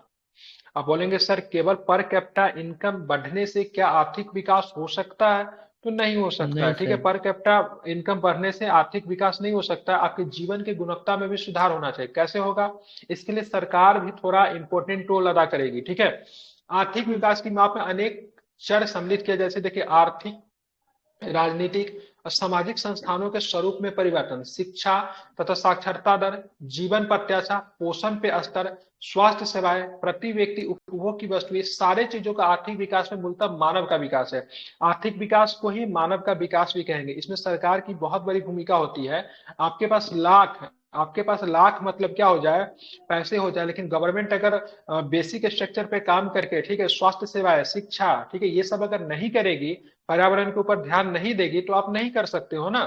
हाँ, आप ये कर सकते हो, आपके पास पैसे बहुत हो गए तो आप क्या करो, देश बदल लोगे। जैसे कि सभी भारत में एक प्रचलित है, बहुत अधिक मात्रा में लोग देश को छोड़ रहे हैं, क्योंकि यहाँ पे बहुत कुछ गवर्नमेंट को टैक्स वगैरह देने के बाद भी बहुत सारी चीजें उपलब्ध नहीं हो रही, जो कि मानव के मूलभूत विकास के लिए जरूरी है। शिक्षा की सर्विस अच्छा नहीं है, साक्षरता नहीं है, जीवन प्रत्याशा हमारा स्तर काफी कम है, 57 वर्ष के आसपास हमारे जीवन प्रत्याशा पाया जा रहा है, जबकि बात करें दूसरे देश में 70 वर्ष तक भी है। ये सारे चीजों का आर्थिक विकास के अंदर हम लोग क्या करेंगे, शामिल करेंगे। भारतीय मूल के नोबेल पुरस्कार अर्थशास्त्री प्रोफेसर अमर्त्य सेन ने आर्थिक विकास को अधिकारिता तथा क्षमता के विस्तार के रूप में परिभाषित किया है, ठीक है, ध्यान में रखेंगे। जिसका तात्पर्य जीवन पोषण, ठीक है, आत्मसम्मान तथा स्वतंत्रता से। आर्थिक विकास के अंदर में जीवन पोषण भी शामिल हो जाएगा अकॉर्डिंग टू अमर्त्य सेन, ठीक है, उसके आत्मसम्मान भी शामिल होगा, स्वतंत्रता भी शामिल होगा, ठीक है। महबूब उल हक, ठीक है, पाकिस्तानी थे। आर्थिक विकास को गरीबी के विरुद्ध लड़ाई के रूप में परिभाषित किया, चाहे वो गरीबी किसी भी रूप में हो, ठीक है। इन लोगों ने इन सारे चीजों को किया है, ठीक है। तो समृद्धि की आर्थिक समृद्धि तो सिंपल सी बात है कि जीडीपी बढ़ रही है, जीएनपी बढ़ रही है, पर कैपिटा इनकम बढ़ रही है, तो चलो आर्थिक समृद्धि है। लेकिन आर्थिक विकास के अंतर्गत इन सारे चीजों को ध्यान में रखेंगे, सारे चीजों में खरा उतरना पड़ेगा, तब समझा जाएगा से आर्थिक विकास मतलब हो रहा है, ठीक है। आर्थिक समृद्धि में देखें क्या है, तो केवल परिमाणात्मक परिवर्तन, राष्ट्रीय उत्पादन के आकार में परिवर्तन, आर्थिक चारों जिनका परिणाम स्वरूप मापदंड संभव में परिवर्तन उसी के हो जाएगा। जबकि आर्थिक विकास में परिमाणात्मक गुणात्मक परिवर्तन होगा, राष्ट्रीय उत्पाद तथा जीवन की गुणवत्ता में सुधार होगी, आर्थिक एवं अनार्थिक चरों में भी परिवर्तन होगा, तब माना जाएगा। तो आर्थिक समृद्धि से आर्थिक विकास का क्षेत्र जो है काफी अधिक मतलब क्या है, बड़ा और व्यापक है, ठीक है, समझ गए, कोई दिक्कत? आप देखेंगे किसी भी देश का आर्थिक विकास किस पे निर्भर करता है, प्राकृतिक संसाधन पे, पूंजी निर्माण पे, बाजार के आकार पे उस देश का आर्थिक समृद्धि और आर्थिक विकास निर्भर करता है, ठीक है, इतना आपको ध्यान में रखना है। अब आगे चलें, आर्थिक विकास की माप क्या होती है, कैसे माप करेंगे, तो विभिन्न देशों का आर्थिक विकास की माप तथा विभिन्न देशों का आर्थिक विकास की तुलनात्मक स्थिति ज्ञात करने के 5 दृष्टिकोण मिलते हैं। कि कौन कौन से दृष्टिकोण है, तो पहला देखिए आधारभूत आवश्यकता प्रत्यागम, इसका प्रतिपादन विश्व बैंक ने किया है, ठीक है। दूसरा क्या है, जीवन की भौतिक गुणवत्ता निर्देशांक, ठीक है, प्रत्यागम, इसका प्रतिपादन मॉरिस डेविड मॉरिस ने, ठीक है, ओवरसीज डेवलपमेंट काउंसिल के कहने पे किया। इस विधि में किसी भी देश के रहन सहन स्तर यानी, ठीक है, आर्थिक विकास की तुलना के लिए 3 आंकड़ों को ध्यान में रखा जाता है, ठीक है। और 3 आंकड़ा कौन होगा? सबसे पहले इन्फेंट मोर्टेलिटी रेट, ठीक है, शिशु मृत्यु दर। अगर मान लीजिए शिशु मृत्यु दर क्या होना चाहिए? कम होना चाहिए। अगर आपके यहाँ शिशु मृत्यु दर कम है, डेट मीन्स कि आपके यहाँ स्वास्थ्य सुविधा अच्छा है कि नहीं है? जी सर। दूसरा क्या होता है, आप देखेंगे व्यस्त साक्षरता दर, ठीक है, व्यस्त एवं 1 वर्ष की आयु में जीवन पाठ्यक्षा के औसत मान का उपयोग किया जाता है, ठीक है। दूसरी बात, दूसरा क्या है, व्यस्त साक्षरता दर, मतलब लिटरेसी रेट क्या है। अब लिटरेसी रेट के ज्ञात करने के लिए ध्यान में रखेंगे, ध्यान में लिटरेसी रेट अगर बढ़िया है तो समझेंगे एजुकेशन बढ़िया है, ठीक है। शिशु मृत्यु दर अगर कम है तो समझेंगे स्वास्थ्य सेवा अच्छा है, और साथ में 1 वर्ष की आयु की जीवन पाठ्यक्षा के औसत मान का उपयोग किया जाता है, ठीक है। समझ ना, मतलब 1 वर्ष की आयु में मतलब जीवन पाठ्यक्षा का औसत मान कितना है, 0 से 100 के पैमाने होते हैं, उसके ऊपर ज्ञात कर, इससे पता चलता है जीवन की भौतिक गुणवत्ता कैसी रही है, ठीक है। तो जीवन की भौतिक गुणवत्ता, आर्थिक विकास की माप, आधारभूत आवश्यकता प्रत्यागमन, इन सारे चीजों का आपको ध्यान रखना। तीसरा क्या है, देखिए यहाँ पे, तो जीवन की भौतिक गुणवत्ता निर्देशांक प्रत्यागमन, ठीक है, का अधिकतम मूल्य 100 तथा न्यूनतम मूल्य 1 होगा, ठीक है। 100 की ओर बढ़ना उत्तम स्थिति है तथा 1 की ओर भी बढ़ना खराब स्थिति का परिचायक हो सकता है, ठीक है। तो 100 के ऊपर कैलकुलेट किया जाता है, इसको क्या बोलते हैं? Physical quality of life index, PQLI के नाम से इसको हम लोग जानते हैं। अब है देखेंगे क्रय शक्ति समता विधि, ये भी बहुत इंपॉर्टेंट है। इस विधि का सबसे पहले प्रयोग सन 1993 में अंतर्राष्ट्रीय मुद्रा कोष ने किया था, और आजकल विश्व बैंक इसी विधि का प्रयोग विभिन्न देशों के रहन सहन के स्तर की तुलना पे कर रही है, ठीक है। अगर मान लीजिए किसी भी देश में आईफोन की खूब बिक रही है, आईफोन, ठीक है, किसी भी देश में आईफोन खूब बिक रही है, तो समझेंगे उस देश के लोग आईफोन को जाके बेचेंगे, चाड के किसी देश में चाड बेचेंगे, ठीक है। इथोपिया में जाकर आईफोन को बिकेगा क्योंकि वहां पे लोगों का पैसा नहीं है, ठीक है, परचेसिंग पावर नहीं है, तो वहां पे बिकेगा नहीं बिकेगा। तो क्रय शक्ति क्षमता बहुत इंपॉर्टेंट करता है इस विधि का। सबसे पहले आप देखिएगा भारत में कुछ भी बढ़िया कोई चीज लॉन्च होता है तो देखिएगा कि से बहुत जल्दी आउट ऑफ स्टॉक हो जाता है। रीजन क्या है? भारत में लोगों की जनसंख्या बहुत है, परचेसिंग पावर भी यहाँ पे ठीक है। जब परचेसिंग पावर जब अधिक रहेगा तो भारतीय अर्थव्यवस्था को विश्व की कंपनियां को क्या करेगी? लुभावित करेगी। यहाँ पे बहुत सारी कंपनियां आएगी, तो परचेसिंग पावर बहुत मैटर करता है। विश्व बैंक इसी का प्रयोग करके विभिन्न देशों का रहन सहन का स्तर आजकल तैयार करे। इसी के सबसे पहले अंतर्राष्ट्रीय मुद्रा कोष ने 1993 में इसका किया था। अब विश्व बैंक क्रय शक्ति समता विधि का आजकल मतलब क्या कर रही है? प्रयोग कर रही है। विश्व विकास रिपोर्ट 2014 के अनुसार, ठीक है, 2012 में क्रय शक्ति समता परचेसिंग पावर ठीक, ध्यान रखिए, परचेसिंग पावर पार्सिटी, ठीक है, दृष्टि से भारतीय अर्थव्यवस्था विश्व के तीसरी है, ठीक है। विश्व के परचेसिंग पावर के हिसाब से भारतीय अर्थव्यवस्था विश्व में कैसी है? कितने नंबर का? तीसरे नंबर की। जीडीपी के तीसरी, जीडीपी के हिसाब से भारतीय अर्थव्यवस्था कितनी है? 3 नंबर पे, पांचवी। जीडीपी के हिसाब से पांचवी, ठीक है। और बात करेंगे परचेसिंग पावर के हिसाब से तीसरा। परचेसिंग पावर के हिसाब से विश्व की सबसे बड़ी अर्थव्यवस्था कौन है? यूएस चीन होगा। चीन। और जीडीपी के हिसाब से विश्व की सबसे बड़ी अर्थव्यवस्था कौन है? अमेरिका। यूएसए हो जाएगा। कुछ है निवल आर्थिक कल्याण क्या होता है, इसका फॉर्मूला वगैरह होता है, ठीक है। तो सकल राष्ट्रीय उत्पाद, जो कि उत्पादन की छिपी लागत तथा आधुनिक नगरीकरण की हानियां होती है, प्लस अवकाश तथा गृहिणियों की सेवाओं को अगर जोड़ देते तो निवल आर्थिक कल्याण निकल जाता है, ठीक है। सेम्यूएल्सन का यह मत है कि निवल आर्थिक कल्याण, ठीक है, लोगों के जीवन प्रवाह में सुधार की सही माप करेगा। इस धारणा का प्रयोग सबसे पहले डेली तथा कॉब ने 1889 में किया था। जीवन की गुणवत्ता में सुधार की माप के लिए जैसे कि बिलियस नोरधास तथा जेम्स टोबिन ने मेजर ऑफ इकोनॉमिक्स वेलफेयर, ठीक है, की अवधारणा विकसित की, जिसे बाद में सैमुएल्सन ने संशोधित करके नेट इकोनॉमिक वेलफेयर का नाम दिया, NEW के नाम देते। ये सब याद नहीं रखना है, आपका जो प्रश्न बनेगा यहां से बनेगा। HDI मानव विकास सूचकांक बहुत इंपॉर्टेंट है, ध्यान से इसको समझिए, रैंक जारी होती है, ठीक है। आप देखेंगे इस सूचना का प्रतिपादन 1990 में United Nation of Development Programme UNDP से जुड़े अर्थशास्त्री महबूब उल हक, जो कि पाकिस्तान का था, थे रैंक, नोबेल प्राइज भी मिला था, ठीक है, इकोनॉमिक्स में। अमर्त्य सेन भारत तथा उनके सहयोगी ने किया, दोनों ने मिलकर किया था। तो मानव विकास सूचकांक एसडीआई ने इस सूचना का प्रतिपादन 1990 में यूएनडीपी से जुड़े अरसाती महबूब उल हक पाकिस्तान के थे, अमर्त्य सेन भारत तथा उनके सहयोगियों ने किया। मानव विकास सूचकांक एक संख्यांकी सूचकांक है जिनमें किसकी चीजों का ध्यान रखा, एसडीआई तैयार करने के लिए 3 चीजों का, एक जीवन प्रत्यक्षा, ठीक है, शिक्षा और आय सूचकांकों को शामिल किया जाता है, ठीक है, ध्यान रखेंगे। संयुक्त राष्ट्र द्वारा पहला मानव विकास सूचकांक 1990 में जारी किया गया, ये भी आपको प्रीलिम्स के पॉइंट ऑफ व्यू से बहुत ज्यादा जरूरी है, ठीक है। पहला मानव विकास सूचकांक रिपोर्ट कब जारी किया गया? 1990। ठीक है, यूएनओ ने जारी किया। प्रत्येक वर्ष से संयुक्त राष्ट्र विकास कार्य का यूएनडीपी के द्वारा प्रकाशित किया जाता है। प्रत्येक वर्ष कब प्रकाशित किया जाता है? ठीक है, प्रत्येक वर्ष किसके द्वारा प्रकाशित किया जाता है? यूएनडीपी के द्वारा प्रकाशित किया जाता है। मानव विकास सूचकांक का उच्चतम मान कितना होता है? 1 होता है, ठीक है, 1 से ज्यादा नहीं हो सकता। डेट मीन्स नीचे वाला मैंने पॉइंट में मिलता होगा ना। ये प्रश्न बीपीएससी में पूछा है, ठीक है, बहुत लोगों ने 100 मार के आया, भारी मतों से गलती हुआ, ठीक है। मानव विकास सूचकांक का उच्चतम मान कितना हो सकता है? कहीं पे अगर लिख सकते हैं तो लिख लीजिए। किन दो अर्थशास्त्रियों ने मानव विकास सूचकांक को दिया, बताइए? महबूबुल हक, अमर्त्य सेन। बिल्कुल, अमर्त्य सेन ने दिया, ठीक है, ध्यान में रखेंगे, ठीक है। ये क्लास आप लोग कीजिए, 60 दिन के अंदर में आप लोग का लूसेंट खत्म होगा, और ऐसे नहीं कहीं से कुछ भी पूछ रहे हैं, ठीक है, विथ कॉन्सेप्ट के साथ, ठीक है, जो चीजें आपको याद रहेगी, ठीक है। सभी लोग प्रतिदिन 2 बजे से आ जाइएगा। ऊपर में एक ग्रुप में सबसे पहला मैसेज ही देखिए जिसमें लिखा हुआ है, ठीक है, क्या लिखा हुआ है, मतलब यहाँ पे लिंक दिया हुआ, उसको सभी लोग ज्वाइन कर लीजिए, वहां से आपको सारी इन्फॉर्मेशन आपको मिलते रहेगी, ठीक है। सारे लोग उसको चैनल उसे प्रतिदिन आपको पीडीएफ हो जाएगा, जो क्लास में जो कराना होगा ना, सबसे पहला मैसेज वही है, ठीक है, जो क्लास में जो पढ़ाना होगा वो प्रतिदिन इसमें पीडीएफ आपको जाएगा।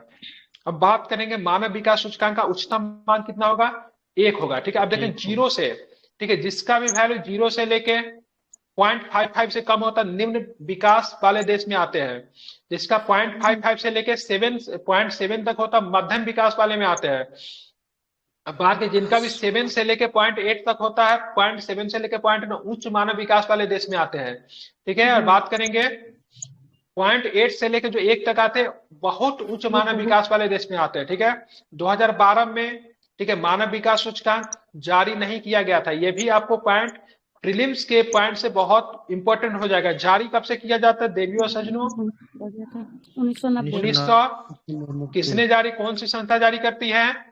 United Nation Development Programme. United Nation Development Programme होता है, ठीक है। ध्यान रखें, कौन से साइंटिस्ट जाने जाते हैं इसके लिए? बिल्कुल, ठीक है, अमर्त्य सेन और महबूब उल हक, ठीक है, ध्यान रखेंगे, ठीक है, ध्यान रखेंगे। लेकिन सबसे पहले जो बात करेंगे ना 1990 में जो जारी जो किया गया था, ध्यान रखें, यूएनडीपी के द्वारा, ठीक है, ध्यान रखेंगे, ठीक है। अब बात की कब जारी नहीं, हाँ, मतलब उसी यूएनए के द्वारा ही जारी किया, यूएनडीपी उसी का मतलब कह सकते हैं, ठीक है। यहाँ पे तो वही लिखा है, मानव विकास सूचकांक एक संख्यांकी सूचकांक जिस जीवन प्रत्यक्षा, शिक्षा और आय सूचकांक को शामिल किया जाता है। संयुक्त राष्ट्र द्वारा पहला मानव विकास सूचकांक, ठीक है, 1990 में जारी किया गया। प्रत्येक वर्ष इसे संयुक्त राष्ट्र विकास कार्यक्रम जारी करता है। 1990 में तो यूएनए ने जारी किया, लेकिन बाद में यूएनडीपी को इसको दे दिया गया जारी करने के लिए, ठीक है, अकॉर्डिंग टू दिस बुक। लेकिन देखना पड़ेगा उससे मतलब ये यूएनडीपी और यूएनए के साथ क्या रिलेशन था, लेकिन अभी फिलहाल याद ध्यान में रखें यूएनडीपी के द्वारा जारी होता है, ठीक है। कब जारी नहीं किया गया? 2012 में। मैक्सिमम अंक कितने होते हैं? 1 होता है, 1 होता है, ठीक है, ध्यान में रखना। आप चलेंगे, ठीक है, आप चलेंगे यहाँ पे, ठीक है, आप चलेंगे यहाँ पे। रिपोर्ट जो आया ये हमको करना नहीं है, लेकिन फिर भी मैं बता दे रहा हूँ, ठीक है। देखिए कि मानव विकास, ठीक है, मानव विकास सूचकांक की बात करेंगे, ठीक है। अंतरराष्ट्रीय वैश्विक प्रमुख सूचकांक है, उसको जरा देख लेते हैं। करवा दूं क्या, इंपोर्टेंट है, करवा दूं? नहीं सर, ये मत छोड़ दीजिए, सब कंफ्यूजन क्रिएट होगा, सब कुछ छोड़ दीजिए। ये करेंट का टॉपिक है, अरे करेंट का टॉपिक है, क्या ही करवाओ, बताइए। भारत का रैंक, चलिए देख लीजिए। मानव विकास सूचकांक के द्वारा 2021 में भारत का रैंक दिया हुआ 132 दिया हुआ है। नया वाला नहीं आया क्या? पुराना वाला ही लिखा है कि तो 2023 का पुस्तक है। बता दीजिए कौन जारी करता है, ये बता दीजिए ना। क्या मतलब? ये यूएनडीपी जारी करता है, कौन जारी करेगा? शीर्ष देश, देखिए इसमें ध्यान में रखिएगा, ये शीर्ष में 3 देश है। कौन कौन है? स्विट्जरलैंड, नॉर्वे और आयरलैंड को। और सबसे खराब स्थिति की बात करेंगे तो 191 नंबर पे दक्षिणी सूडान। संयुक्त राष्ट्र विकास कार्यक्रम इसको जारी करता है, कोविड-19 हटा दिए, इसमें तो पता ही है। लैंगिक समानता के अंतर में भारत का रैंक कितना है, 127 से पता है ना। टॉप पे आइसलैंड है, ध्यान में रखेंगे। ठीक है, उसके बाद करेंगे, ये छोड़ दीजिए। वैश्विक भूखमरी में इंडिया का रैंक कितना है, 107 है। सोमालिया बेचारा सबसे अधिक भूखा है। हाँ, ये पूछता है कौन मतलब जारी करता है, कौन जारी करता है वो जान लीजिए आप लोग। आपके लिए रैंक छोड़ देता हूँ, कौन जारी करता है वो आपके लिए इंपॉर्टेंट है। ठीक है, जितने भी नए लोग बता दे रहा हूँ, लूसेंट हम खत्म करवा रहे हैं। ठीक है, कॉन्सेप्ट के साथ खत्म करवा रहे हैं। इतनी बेहतरीन क्लास आपको कहीं भी नहीं लगी।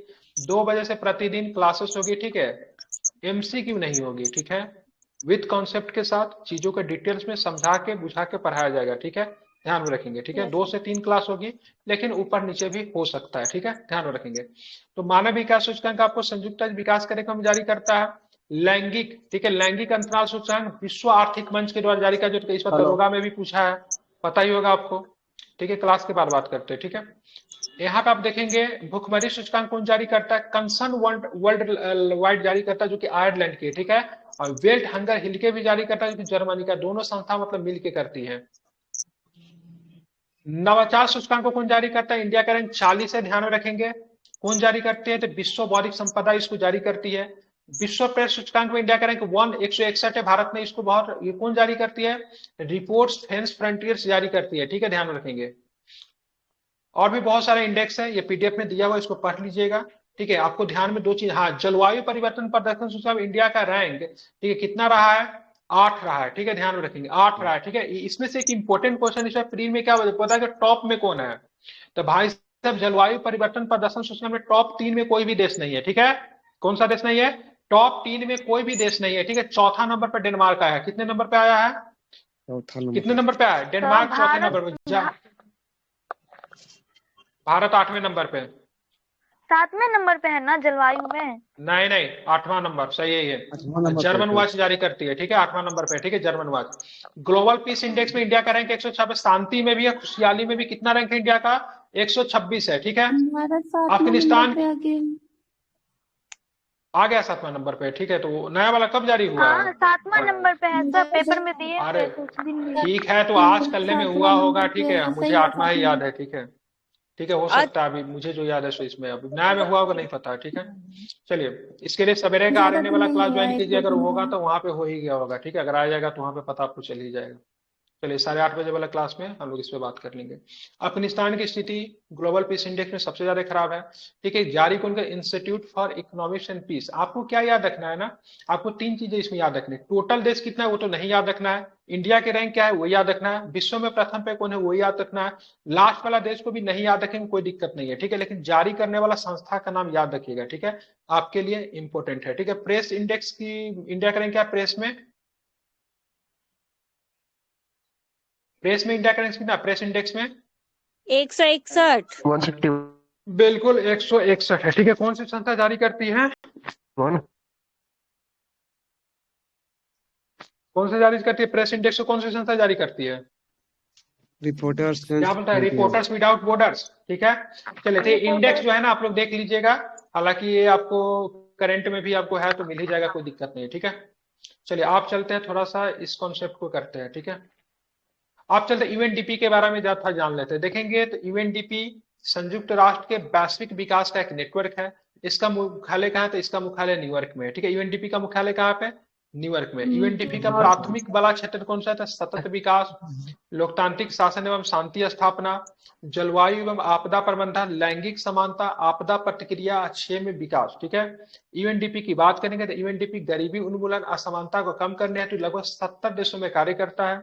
इसके अलावा, ठीक है, इसके अलावा देश के विकास को बढ़ावा देने के लिए नीतियों, ठीक है, नेतृत्व कौशल, साझेदारी क्षमताओं तथा संस्थागत क्षमताओं को विकसित करने और लचीलापन बनाने में भी मदद करता है। ठीक है, ध्यान में रखेंगे। यूएनडीपी कब से रिपोर्ट जारी करती है, एचडीआई रिपोर्ट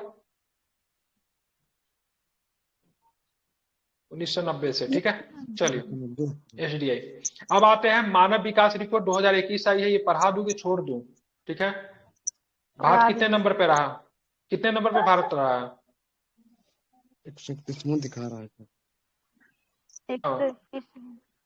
132 नंबर पे रहा। ठीक है, 132 नंबर पे। ठीक है, 191 देशों में हमारी रैंक की बात करें, 132 नंबर पे रहा। ठीक है, बात करेंगे अन्य सूचकांक इस रिपोर्ट का ही भाग है, वह है असमानता, समायोजित मानव विकास सूचकांक, लैंगिक विकास सूचकांक, लैंगिक असमानता सूचकांक, बहुआयामी गरीबी सूचकांक। एचडीआई किस बात पे जोर देता है? तो एचडीआई इस बात पे जोर देता है कि किसी देश के विकास का आकलन करने के लिए वहां के लोगों तथा उनका क्षमताओं का अंतिम मानदंड होना चाहिए, न कि केवल आर्थिक विकास को। ठीक है, ध्यान रखें। मानव विकास सूचकांक जो आया है उसमें 5 को शीर्ष देश कौन है? तो स्विट्जरलैंड है, नॉर्वे, आइसलैंड, हांगकांग और ऑस्ट्रेलिया है। ठीक है, ध्यान में रखेंगे। ये सब करंट का था सर यहाँ से दरोगा में ये हाँ तो रहेगा ही ना, करंट का तो रहेगा। यूएनडीपी का एक था। सबसे खराब स्थिति किसका है? सबसे खराब स्थिति किसकी है? दक्षिणी सूडान की। इसके यहाँ पे गृह युद्ध चल रहा है। इसकी राजधानी क्या है दक्षिणी सूडान की? जुबा या सूबा? क्या राजधानी इसकी? जुबा होता इसका सबसे लास्ट मेंबर भी है ना यूनाइटेड नेशन ऑर्गेनाइजेशन का, सबसे लास्ट कितना नंबर का देश है दक्षिणी सूडान? सही है सर, 191 सही है सर। 193 193 देखेंगे। देखिए भारत ने इस रिपोर्ट की निंदा क्यों की है? बताइए, श्रीलंका में इतना स्थिति खराब है, लूटपाट मचा हुआ है, उसका हमसे बढ़िया स्थान दिया है, बताइए तो 73वां स्थान दिया है। ठीक है, हमारा स्थान कितना दिया? 132 दिया। पाकिस्तान किधर गया? पाकिस्तान का स्थिति इस पर खराब, 161 दिया। ठीक है, अफगानिस्तान का 180 दिया है। लेकिन श्रीलंका की स्थिति हमसे इतना अच्छा कैसे हो सकता है? हम लोग एक्चुअली में चला रहे हैं श्रीलंका को आजकल। ठीक है, और उसको मतलब स्थान कितना दिया है? तो 73 स्थान दिया। मतलब चीन से भी बढ़िया स्थान उसका दे दिया है। मतलब समझ रहे हैं, मतलब किस हिसाब से रिपोर्ट को तैयार करता होगा, लेकिन इस सोच को दाद देनी पड़ेगी। इसीलिए मानव विकास सूचकांक 2000 के भारत का स्कोर बेहतर स्थिति में है। श्रीलंका भारत से मतलब बेहतर स्थिति श्रीलंका, चीन, भूटान, बांग्लादेश। अब भारत से नीचे अफगानिस्तान और पाकिस्तान, मतलब बांग्लादेश, भूटान, सबका स्थिति हमसे अच्छा है। चलिए, तो इसलिए बोलते हैं मानव विकास सूचकांक को बनाने के समय आर्थिक क्रियाओं का उतना अधिक ध्यान नहीं रखा जाता है। ठीक है, इसको भी आप ध्यान में रखेंगे। ऐसा नहीं से जो देश बहुत अधिक मतलब आर्थिक क्रिया में बहुत संपन्न है तो उसकी स्थिति बहुत ही बढ़िया होगी, ऐसा चीजों को ध्यान में नहीं रखा जाता।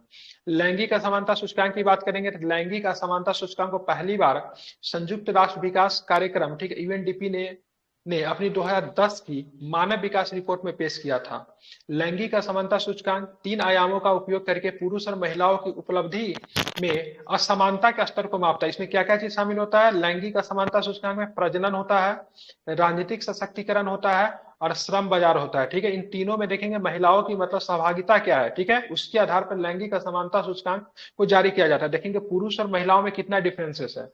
लैंगिक असमानता सूचकांक का मान 0 से 1 के बीच में होता है। ठीक है, जिसमें 0 कोई असमानता नहीं होने का तात्पर्य होता है, 1 पुरुषों और महिलाओं के बीच में पूर्ण असमानता का संकेत देता है। मतलब 0 अगर आएगा तो क्या है? कोई असमानता नहीं है। मतलब समझेंगे 50-50। किसी क्षेत्र में 50 महिलाएं कार्यरत है तो किसी क्षेत्र में 50 पुरुष कार्यरत है। लेकिन मान लीजिए किसी क्षेत्र में 95 पुरुष कार्यरत है, 5 अगर महिलाएं कार्यरत है तो इसमें क्या होगा? बहुत ही अधिक असमानता हो जाएगा। ठीक है, तो कितने के बीच होता है लैंगिक असमानता सूचकांक? ये आपके लिए पॉइंट ऑफ व्यू से जानना है। ठीक है, कितने के बीच में होता है? 0 से 1 के बीच में होता है। ठीक है, 0 का मतलब क्या होगा? कोई असमानता नहीं है, और 1 पुरुष और महिलाओं के बीच में पूर्ण असमानता मतलब बहुत ही ज्यादा है। लैंगिक असमानता सूचकांक 170 देशों के लिए जारी किया जाता है। ये भी ध्यान रखें, कितने देशों के लिए? 170 देशों के लिए था। एचडीआई कितने देशों के लिए? 191 देश। 191। ठीक है, इंडिया का रैंक है 132। कितने देश के लिए जारी किया? इंडिया ने 191 देशों में से 132 रैंक को प्राप्त किया है। ठीक है, ध्यान में रखना है। अब आगे हमारे लिए क्या जरूरी रहेगा वो भी जरा देख लेते हैं। ठीक है, अब देखिए लैंगिक असमानता सूचकांक में, ठीक है, देखेंगे सबसे कम असमानता, ठीक है, कहाँ पे? डेनमार्क में है और यमन में सबसे ज्यादा। ठीक है, यमन में देखिए कितना ज्यादा है, समझ रहे हैं ना? तो ये सब छोड़ दीजिए, सब डाटा क्या है याद करवाओ। भारत के हिसाब से देखें भारत में कितना है वो देख लीजिए थोड़ा, अगर देखना है तो। कहाँ गया अपना इंडिया? भुला गया क्या? हाँ, भारत में इतना है। ठीक है, ध्यान 0.49। ठीक है, 122 रैंक हम लोगों ने प्राप्त किया है। ठीक है, चलिए खुशहाली की बात करें। खुशहाली में इंडिया का रैंकिंग क्या है? सीधे सिंपल प्रश्न बता दें, कितना है खुशहाली में? ठीक है, खुशहाली मनुष्य मात्र की आकांक्षा है जो कि सामाजिक प्रगति का पैमाना बन सकता है। दुनिया भर के देशों के लोग खुश है कि नहीं, इसकी सही माप की कुंजी खुशहाली शब्द के अर्थ में निहित है। खुशहाली की माप के लिए संयुक्त राष्ट्र संघ का एक निकाय है जिसका नाम है सस्टेनेबल डेवलपमेंट सोल्यूशन नेटवर्क। 2012 से खुशहाली रिपोर्ट प्रकाशन शुरू करती है। तो ये आपके लिए इंपॉर्टेंट हो जाएगा, खुशहाली रिपोर्ट कौन देती है? एक बार संस्था का नाम पढ़ दीजिए। सस्टेनेबल डेवलपमेंट क्या है? Sustainable development solution network. बिल्कुल ठीक है। सस्टेनेबल डेवलपमेंट सोल्यूशन नेटवर्क, ठीक है, 2022 से, ठीक है, राष्ट्रों की खुशहाली की माप की जाती है, जिसका मूल उद्देश्य राष्ट्रों की लोक नीति का पथ प्रदर्शन करना है। खुशहाली की माप 6 कारकों के आधार पर की जा रही है। कितने कारक होते हैं? 6 कारक होते हैं।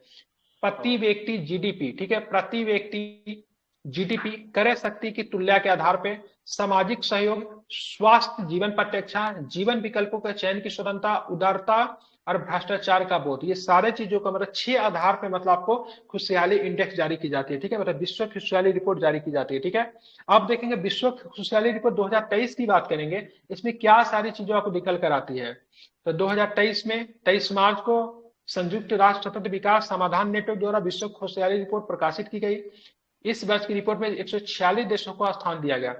फिनलैंड जो था सबसे ज्यादा खुश है, बेचारा कितने बार लगातार 6 बार से खुश है। फिनलैंड को लगातार 6ठी बार विश्व का सबसे खुशहाल देश घोषित किया गया। इसके बाद दूसरे और तीसरे नंबर पर डेनमार्क और मतलब आइसलैंड है।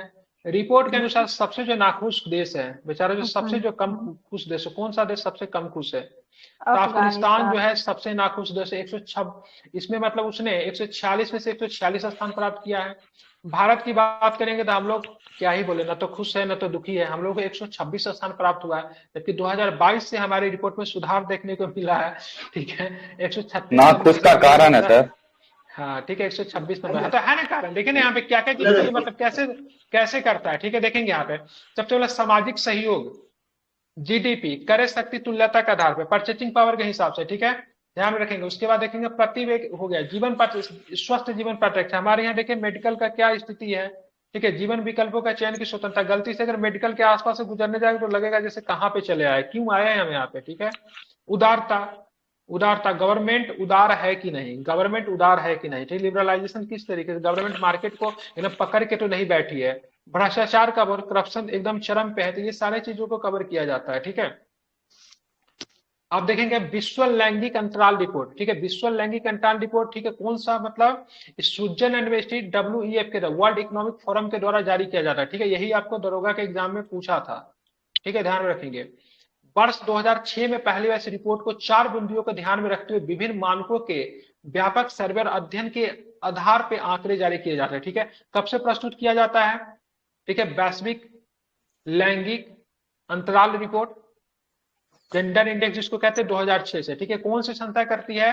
तो विश्व आर्थिक मंच के द्वारा इसको प्रकाशित किया जाता है ना। क्या क्या इसमें होता है? तो स्वास्थ्य एवं उत्तरजीविता, राजनीतिक सशक्तिकरण, शिक्षा का अवसर, आर्थिक भागीदारी का अवसर, महिलाओं को राजनीतिक सशक्तिकरण है।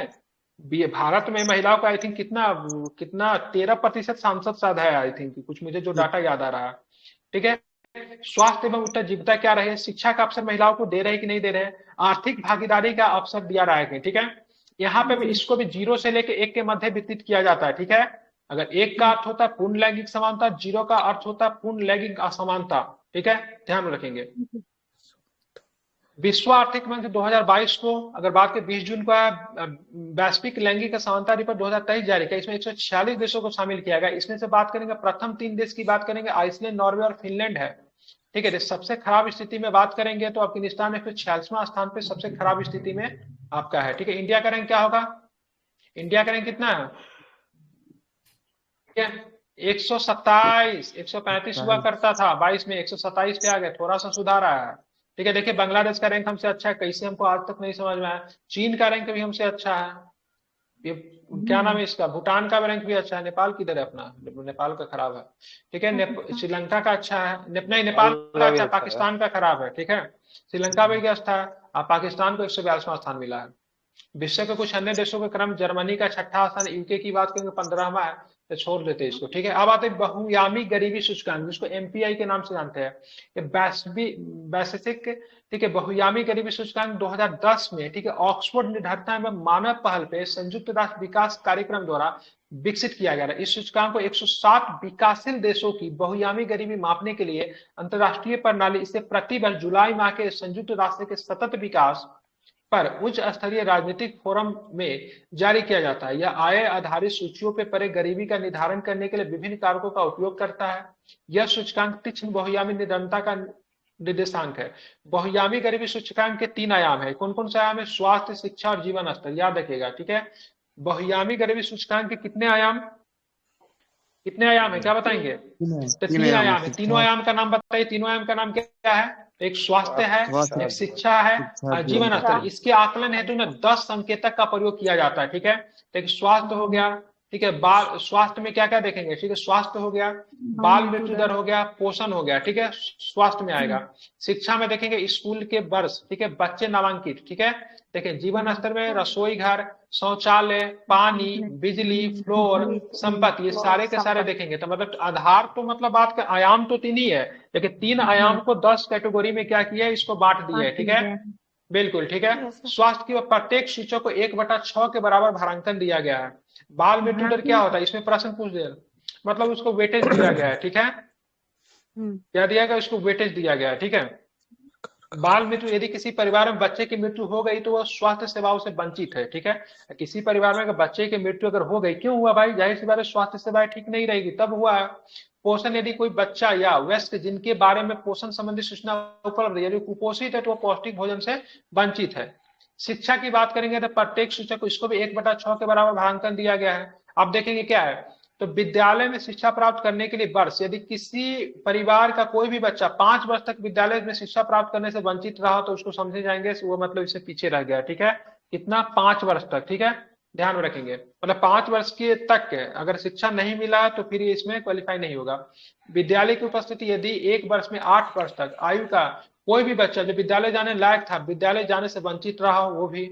जीवन स्तर की बात करेंगे तो प्रत्येक सूचक को 1/18 के, ठीक है, भारांकन में इसको शामिल किया गया। जीवन स्तर में विद्युत, इलेक्ट्रिसिटी बहुत मैटर करती है। ठीक है, यदि किसी घर में बिजली संयोजन नहीं है तो वो वंचित है इससे।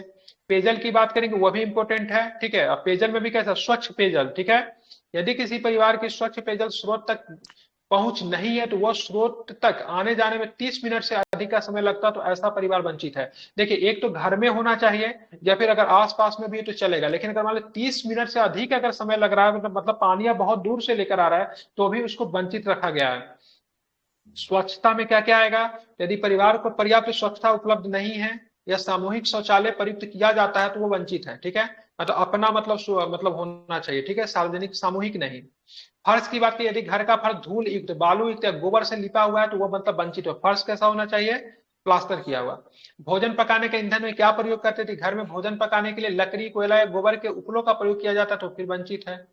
ठीक है, आस्तिया, ऐसे परिवार व्यक्ति को वंचित माना जाएगा जिसके पास, ठीक है, रेडियो नहीं है, टीवी नहीं है, टेलीफोन नहीं है, साइकिल नहीं है, मोटरसाइकिल नहीं, या फिर रेफ्रिजरेटर जैसे अस्थियों में कोई भी एक से अधिक अस्थि न हो, तो जिनके पास कार या ट्रैक्टर न हो तो उनको भी इनसे वंचित माना जाएगा। ठीक है, आप देखेंगे निर्धन कौन है, गरीब कौन है, किसको गरीब माना गया है। ठीक है, तो उपर्युक्त वस्तुगत अभिलक्षणों के आधार पर ऐसे सभी व्यक्ति को बहुआयामी गरीबी मान जाता है जिनमें से इनमें से 1/3 से अधिक आयामों से वंचित है। या तो 1/3 से वंचित है या फिर इससे अधिक आयाम से जिनके पास भी सारी सुविधा नहीं है वो सारे के सारे लोग क्या है, गरीब है। किनके नजर में गरीब है, तो बहुआयामी गरीबी सूचकांक के नजर में वो गरीब है। ठीक है, भारत में ऐसे बहुत सारे लोग मिल जाएंगे, उस हिसाब से देखा जाए तो समझ रहे, हम लोग भी गरीब की श्रेणी में ही है, मतलब होंगे इस सब, किसने इतना क्षेत्र सबके पास उपलब्ध नहीं ही होगा। ठीक है ना, तो इनको गरीब माना जाएगा। ठीक है, अगर इनमें से अगर 1/3 चीज भी अगर आपके पास उपलब्ध नहीं है, 1/3 उससे अधिक, तो आप क्या हो, गरीब हो। ठीक है, वैश्विक बहुआयामी गरीबी सूचकांक की निगरानी करने के, ठीक है, सब बात यहीं पे बतिया लीजिए। वैश्विक बहुआयामी गरीबी सूचकांक की निगरानी करने के नीति आयोग द्वारा राष्ट्रीय फ्रेमवर्क का निर्माण किया जा रहा है। नीति आयोग भारत का एमपीआई निगरानी के लिए नोडल एजेंसी है। ठीक है, तो भारत में वैश्विक गरीबी सूचकांक एमपीआई, ठीक है, देखिएगा राज्यों का जो डाटा जो निकालती है वो एमपीआई नीति आयोग ही निकालती है। ठीक है, और वैसे वर्ल्ड स्तर पे तो है ही आपका वैश्विक एमपीआई, भारत सरकार द्वारा, ठीक है, पहचाने गए 29 चुनिंदा वैश्विक सूचकांकों में से एक है जिन्हें सुधार और विकास के लिए वैश्विक संकेतक के रूप में जाना जाता है। ठीक है, GIRG, ठीक, global indices for drive reforms and growth में शामिल सूचना प्रौद्योगिकी समाजों के आर्थिक संकेतकों के आधार पर भारत प्रदर्शन का मापन और निगरानी में मदद कर सकता है। ठीक है, आप देखेंगे वैश्विक बहुआयामी गरीबी सूचकांक का 2023 का रिपोर्ट आ गया है। किसने जारी किया है इसको, किसने जारी किया है, ठीक है, तो संयुक्त राष्ट्र विकास कार्य UNDP और ऑक्सफोर्ड गरीबी और मानव विकास पहल के द्वारा जारी किया गया। इस रिपोर्ट के अनुसार वर्तमान में विश्व में 110 देशों में, ठीक है, 1.1 बिलियन ठीक है, मतलब 18% लोग जो है चरम गरीबी की स्थिति में, मतलब बहुत ही ज्यादा मतलब गरीब है, ठीक है, ध्यान में रखेंगे। 1.1 बिलियन, ठीक है, गरीब लोगों में से 534 बिलियन लोग, सभी गरीब लोगों से आधा, ठीक है, उप सहारा, ठीक है, उप सहारा अफ्रीका, और मतलब 389 बिलियन लोग दक्षिण एशिया में रहते हैं, ठीक है, दक्षिण Asia, we are the part of दक्षिण एशिया, ठीक है। तो सबसे ज्यादा गरीब कहाँ पे मिलेगा? अफ्रीका में मिलेगा, ठीक है, और दक्षिण एशिया में मिलेगा। सभी गरीब लोगों का लगभग 2/3 अर्थात 730 मिलियन लोग निम्न आय वाले देशों में रहते हैं। सभी गरीब लोगों में से 84% लोग जो है कहाँ रहते हैं? ग्रामीण क्षेत्रों में रहते हैं, ठीक है। 1.1 बिलियन गरीब लोगों में से आधे अर्थात 566 बिलियन 18 वर्ष से कम के लोग हैं, ठीक है, 18 वर्ष से कम के लोग हैं, ठीक है।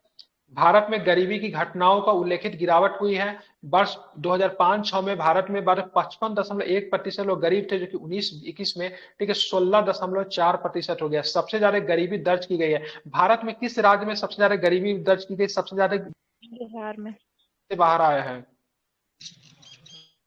उड़ीसा होगा सर शायद। यूपी से है ना सर? और बिहार उड़ीसा होगा। उड़ीसा नहीं, उत्तर प्रदेश। उत्तर करंट प्रदेश। का नॉर्मल क्वेश्चन है, ये भी आप लोग को याद नहीं रहता है। उत्तर प्रदेश में सबसे ज्यादा गरीबी लोग, मतलब गरीब से लोग बाहर मतलब निकले हैं, ठीक है। अब लास्ट टॉपिक क्या है, इसको भी देख ले। वैश्विक भुखमरी सूचकांक, जीएच है, ठीक है, ग्लोबल क्या होता है? हंगर इंडेक्स, ठीक है, ध्यान में रखेंगे।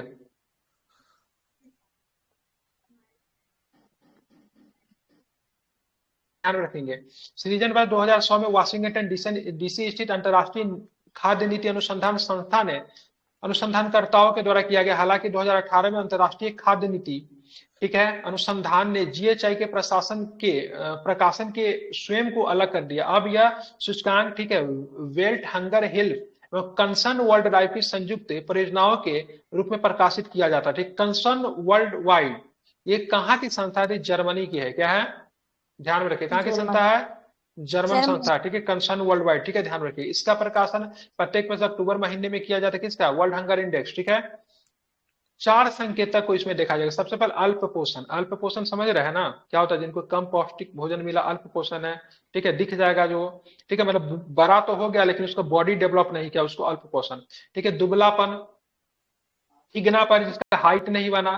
अब बाल मृत्यु के दर के आधार पर मतलब तैयार किया जाता है। वैश्विक भुखमरी सूचकांक 100 आधार पर बिंदुओं के पैमाने, ये 100 के आधार पे होता है, ठीक है, जिनमें बात करेंगे 100 के आधार पे होता है, जिनमें से शून्य सबसे अच्छा होता है, उल्टा होता है, ध्यान में रखिएगा, ठीक है।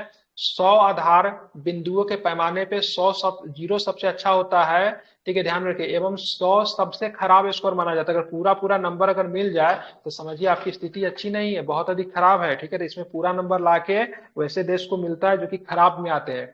फिलहाल ये दोनों स्थितियां व्यवहार में नहीं पाई जाती है। ज्यादातर व्यवहार में 0 से 100 की स्थिति में मापी जाती है, ठीक है, ध्यान रखेंगे। अब यहाँ पे देखिए कैसे कैसे होगा, जो कि 9.9 या उससे कम होगा तो वहां पे देखेंगे वहां पे अल्प है, मतलब वहां पे ग्लोबल हंगर इंडेक्स नहीं है। अगर जिसका भी 9.9 से कम होगा, जहां पे 10 से लेकर 19 तो मध्यम होगा। अगर जहां पे 20 से लेकर 34.9 इसको करिए वहां पे गंभीर हो जाएगा। और जहां पे अगर बात करेंगे 35 से लेकर 49.9 तक भयावह होगा, ठीक है। अब जहां पे 50 या उससे अधिक होगा ना, समझो आपको भुखमरी का चरम भयावह स्थिति को प्रदर्शित करता है, मतलब बहुत ही ज्यादा खराब स्थिति है, ठीक है। वैश्विक भुखमरी सूचकांक 2022 जो है, इसमें इस सूचकांक में 121 देशों के लैंगिक प्रदान की गई, ठीक है। अब भारत को 108 स्थिति में रखा गया, ठीक है। अब भारत का स्थिति की 29.1 है, ठीक है, मतलब भारत में भुखमरी गंभीर वर्ग में आता है, तो हम लोग इसमें आते हैं। किस में आ गए? गंभीर में, क्रिटिकल स्थिति है, ठीक है। हो सकता है अभी तक भी बहुत सारे लोग खाना नहीं खाएंगे, हालांकि ये अब गरीब नहीं है, आपके क्या बोलते हैं उसके आलसीपन का ये एग्जाम्पल सेट होता है, ठीक है, ध्यान रखेंगे, क्योंकि आपने बनाया नहीं है, ठीक है। तो भारत का स्कोर कितना? 29.1 है। भारत की स्थिति कैसी? गंभीर में रही है, ठीक है। जीएचआई 2022 की रिपोर्ट में तो भारत अपने पड़ोसी देशों में नेपाल, पाकिस्तान, श्रीलंका तथा बांग्लादेश से पीछे। देख रहे हैं मतलब कितना ये दुर्भाग्य की बात है। कौन ये रिपोर्ट जारी को पकड़ के मारने वाला है, ठीक है। यहाँ पे आटा के लिए लूट चल रहा है, इसके पास कहाँ गया? श्रीलंका, पकड़ के मारी, इसको कुछ खाने के लिए ही नहीं है, ठीक है। नेपाल का बताइए, तो नेपाल जैसे देश को हम लोग क्या बोलते हैं, हमारा बिहार खिला सकता है, मतलब 2-3 महीना तक नेपाल को, ठीक है। चलिए, बिहार, नेपाल की जनसंख्या बेचारा 2 करोड़ है, ठीक है, 2 करोड़ के उसी के आसपास। बिहार की जनसंख्या कितने? 11 करोड़ प्लस है, ठीक है, और हमसे कंपेयर कर रहा है। ये डाटा, ठीक है, ये डाटा कई तरीके से जनसंख्या के अनुपात में डाटा जारी होना चाहिए। ठीक है। 11 हो गया है ना अभी तो ग्लोबल हंड्रेड इंडेक्स। इंडिया का रैंक 107 है। हाँ 111 हो गया अभी। क्या है, इंडिया का रैंक 111 हो गया और भी ज्यादा खराब हो गया है। ठीक है, हालांकि अभी भी क्या गंभीर श्रेणी में ही आएंगे। ठीक है, अपडेट ये लूसेंट का किताब है, क्या अपडेट करेगा, करंट का किताब है क्या ये। अब चलेंगे भ्रष्टाचार बोर्ड सूचकांक। ठीक है, अब न्यू इसको कौन लूसेंट सी है तो संस्था जारी करती है। हाँ न्यू लूसेंट है। तो ये न्यू लूसेंट भी 1 महीना पहले का है ना। कौन सा जारी करती है, ये सब आया है आपका 15 दिन 20 दिन पहले है। कौन सी संस्था जारी करती है इसको, भ्रष्टाचार इंडेक्स को। ट्रांसपेरेंसी इंटरनेशनल, याद रखिए कहाँ की संस्था है ये, तो जर्मनी की संस्था है। ठीक है, कब से प्रकाशित की जाती है, कब से प्रकाशित की जाती है, 1995 से प्रकाशित की जाती है। ठीक है, बिल्कुल ठीक है। आप देखेंगे भारत की बात करेंगे, इस सूचकांक में 180 देशों की मतलब रैंकिंग निकाली गई। अंक की बात करेंगे 0 से लेकर 100 तक दिया गया, जिसमें 0 का अर्थ है सर्वाधिक भ्रष्ट। जिसको 0 अंक मिला वह सर्वाधिक भ्रष्ट है। 100 अंक जिसको मिला वो बहुत ईमानदार है। डेनमार्क की बात करेंगे भाई साहब, उसको 90 अंक मिले, बच्चा बहुत समझदार है, बहुत ईमानदार है। जबकि बात करें किधर गया, हम लोग किधर है। भारत को गुएना, मालदीव और नॉर्थ मेसिडोनिया, सुरीनाम और ट्यूनीशिया के साथ संयुक्त रूप से 50वीं रैंक हम लोग को मिला है। ठीक है, ध्यान में रखेंगे इन देशों के सूचकांक का स्कोर मतलब 40 है। ठीक है, मतलब हम लोग का स्कोर कितना है, 40 रैंक मिला। मतलब किस क्या मिला है, हम रैंक तो हमारा 50 ही है, लेकिन हम लोग को स्कोर कितना मिला है, 40 आउट ऑफ 100। समझ रहे हैं ना। जबकि डेनमार्क को कितना मिला है, 90 आउट ऑफ 100 मिला है। डेनमार्क सर्वाधिक ईमानदार है, हम लोग बीच में आ जा रहे हैं। ठीक है, सबसे ज्यादा करप्ट कौन है, नहीं दिया है क्या। विश्व आर्थिक मंच की स्थापना कब हुई थी, ये ध्यान में रखिएगा। विश्व आर्थिक मंच की स्थापना कब हुई थी, 1971 में। कॉल्स मार्टिन, इसके द्वारा कॉल्स मार्टिन सियाब के द्वारा की गई थी। ठीक है, इसका मुख्यालय जेनेवा में है। यह स्विट्जरलैंड की एक गैर लाभकारी एवं गैर सरकारी अंतर्राष्ट्रीय संस्था है। इसके द्वारा रिपोर्ट की बात करेंगे तो विश्व आर्थिक मंच के द्वारा कौन कौन सा रिपोर्ट जारी करता है, ऊर्जा संक्रमण सूचकांक, वैश्विक प्रतिस्पर्धात्मक रिपोर्ट, ठीक है, वैश्विक सूचना एवं प्रौद्योगिकी रिपोर्ट, लैंगिक असमानता सूचकांक, वैश्विक यात्रा एवं पर्यटन सूचकांक, ठीक है, पर्यावरण प्रदर्शन सूचकांक का वैश्विक जोखिम सूचकांक। आपके लिए ये बड़ा इंपॉर्टेंट हो जाता है। तो वैश्विक जोखिम सूचकांक कौन जारी करता है, विश्व आर्थिक मंच। ये 1971 में इसकी स्थापना हुई थी। अब बहुत सारे देख रहे हैं कितना, 7 रिपोर्ट भी जारी करता है। ये भी एग्जाम में पूछ सकता है, विश्व आर्थिक मंच के द्वारा इनमें से कौन सी रिपोर्ट की जारी नहीं की जा सकती है। तो इसको याद रखने के लिए आपको कौन कौन सा रिपोर्ट जारी की जाती है वो आपको याद रखना पड़ेगा। ठीक है, एक बार फिर से पढ़ दे रहा हूँ। ऊर्जा सूचकांक, ऊर्जा संक्रमण सूचकांक कौन जारी करता है, जल्दी जल्दी बोलिए। विश्व आर्थिक मंच। वैश्विक प्रतिस्पर्धात्मक सूचकांक कौन जारी करता है, विश्व आर्थिक मंच। चलिए, वैश्विक सूचना एवं प्रौद्योगिकी रिपोर्ट कौन जारी करता है, विश्व आर्थिक मंच भी करेगा। लैंगिक असमानता रिपोर्ट कौन जारी करता है, विश्व आर्थिक मंच। वैश्विक यात्रा एवं पर्यटन रिपोर्ट कौन जारी करता है, विश्व आर्थिक मंच। पर्यावरण प्रदर्शन सूचकांक कौन जारी करता है, विश्व आर्थिक मंच। विश्व आर्थिक मंच करता है। ठीक है, एक आरोप लगते रहे इन संस्थाओं पे से चीन को हमेशा अच्छा इसलिए दिखाया जाता है क्योंकि चीन इन सारी संस्थाओं को फंड करता है। अब मान लीजिए वैश्विक यात्रा में पर्यटन रिपोर्ट अगर भारत को अगर खराब दिखाया जाएगा तो क्या भारत में विदेशी यात्री आएंगे, नहीं, बिल्कुल नहीं। जाना चाहेगा घूमने, सीरिया को जाना, आपको अगर फ्री में ही बोला जाएगा चलो तुमको सीरिया भेजते तो जाएंगे घूमने, नहीं सर। बोले काबुल के यात्रा पे चलो तो जाएंगे आप काबुल के यात्रा पे। नहीं। इसी में अगर बोला जाएगा सिडनी ले चलेंगे घुमाने तो तुरंत तैयार हो जाएंगे कि नहीं हो जाएंगे। जी सर। रिपोर्ट जी बहुत सर। बढ़िया मैटर करता है लोगों को ध्यान आकर्षित करने के लिए, क्योंकि आप लोग खाना जब ऑर्डर करने जाते हो तो क्या कर रेटिंग देखते हैं। जिस रेस्टोरेंट में कभी नहीं खाया था तो रेटिंग देखते हैं किसका रेटिंग बढ़िया है, रेटिंग के हिसाब से ही ना ऑर्डर करते हैं कुछ। ये जस्ट लाइक ये सब रेटिंग है। ये संस्था पे आरोप लगते रहेगा, ये लोग पार्शलिटी करती है, क्या करती है, पार्शलिटी करते, चाइना से पैसा लेके ये लोग मतलब क्या करती है, बढ़िया बढ़िया रिपोर्ट देती है। जैसे एक रिपोर्ट आ रही ईज ऑफ डूइंग बिजनेस, ठीक है, ईज ऑफ डूइंग बिजनेस पे रिपोर्ट लगा से चाइना जो है उसको पैसा देके अपने फेवर में रहा, बाद में जाके ईज ऑफ डूइंग बिजनेस को बंद करना पड़ा। ठीक है, ईज ऑफ डूइंग बिजनेस में क्या होता है, किस देश में बिजनेस करना सबसे आसान है, ठीक है, तो उस देश में चाइना को हमेशा अच्छा दिखाता था। तो दुनिया की जो कंपनियां जो है चाइना की तरफ झुकाव रखती थी, बहुत सारे देशों ने इस पर आरोप लगाया भाई साहब ये कैसे हो रहा है। तो बाद में जाके इस रिपोर्ट पे पार्शलिटी का आरोप लगा, इस रिपोर्ट को बंद करना पड़ा। तो सारी रिपोर्ट जो है ऐसा ही है। ठीक है, आपको नोबेल प्राइज पे भी बहुत बार आप सोच सकते हैं, गांधी जी को 3 बार नोबेल प्राइज से बाहर रखा गया। ठीक है, विंस्टन चर्चिल ने दुनिया में विश्व युद्ध किया, ठीक है, उसको नोबेल प्राइज दिया गया। एक समय हिटलर को नोबेल प्राइज देने की बात चल रही थी, शांति का नोबेल प्राइज। अब इससे बुरा क्या हो सकता है बताइए। महात्मा गांधी को 5 बताइए। बार नॉमिनेट किया था सर। पांच बार, सॉरी 5 बार, 3 बार कैसे न कैसे मैं हमेशा बोल देता हूँ, 5 बार, ठीक है, 5वां नहीं मिला। गांधी से हमारा शांति का नोबेल प्राइज पाने के लायक कोई क्या था क्या? गांधी हमेशा नोबेल प्राइज से तो ऊपर ही रहेंगे, रहेंगे कि नहीं रहेंगे? इन गांधी को 5 बार नॉमिनेट किया गया, नहीं दिया गया। किसे दिया गया? विंस्टन चर्चिल को दिया गया, जो कि भारत में, ठीक है, लाखों लोगों का मौत का जिम्मेवार है, ठीक है। 1943 में बंगाल अकाल में लाखों लोगों के मरने के कारण वन एंड ओनली अकेला विंस्टन चर्चिल है। समझ रहे हैं ना? तो वैसे वैसे लोगों को प्राइज मिल जाता है, और जो इसके वाकई हकदार रहते हैं उनको नहीं मिलता है। इस बार का नोबेल प्राइज उठा के देख लीजिए, जितने भी लोगों को नोबेल प्राइज मिले, कहीं ना कहीं रसिया के विरोधी होगा, ठीक है, ईरान का विरोधी होगा, सबके सब होगा। सबका इतिहास झलक के देख लीजिए। ईरान के जेल में कोई बंद है, कोई बेलारूस के जेल में बंद है, कोई रसिया के खिलाफ मतलब लिखता है, उन सबको मिला है। तो वेस्टर्न कल्चर जो है, वेस्टर्न नेशन जो है, इसमें पूरी तरीके से फैसिलिटी करती है, ठीक है, ध्यान में रखेंगे।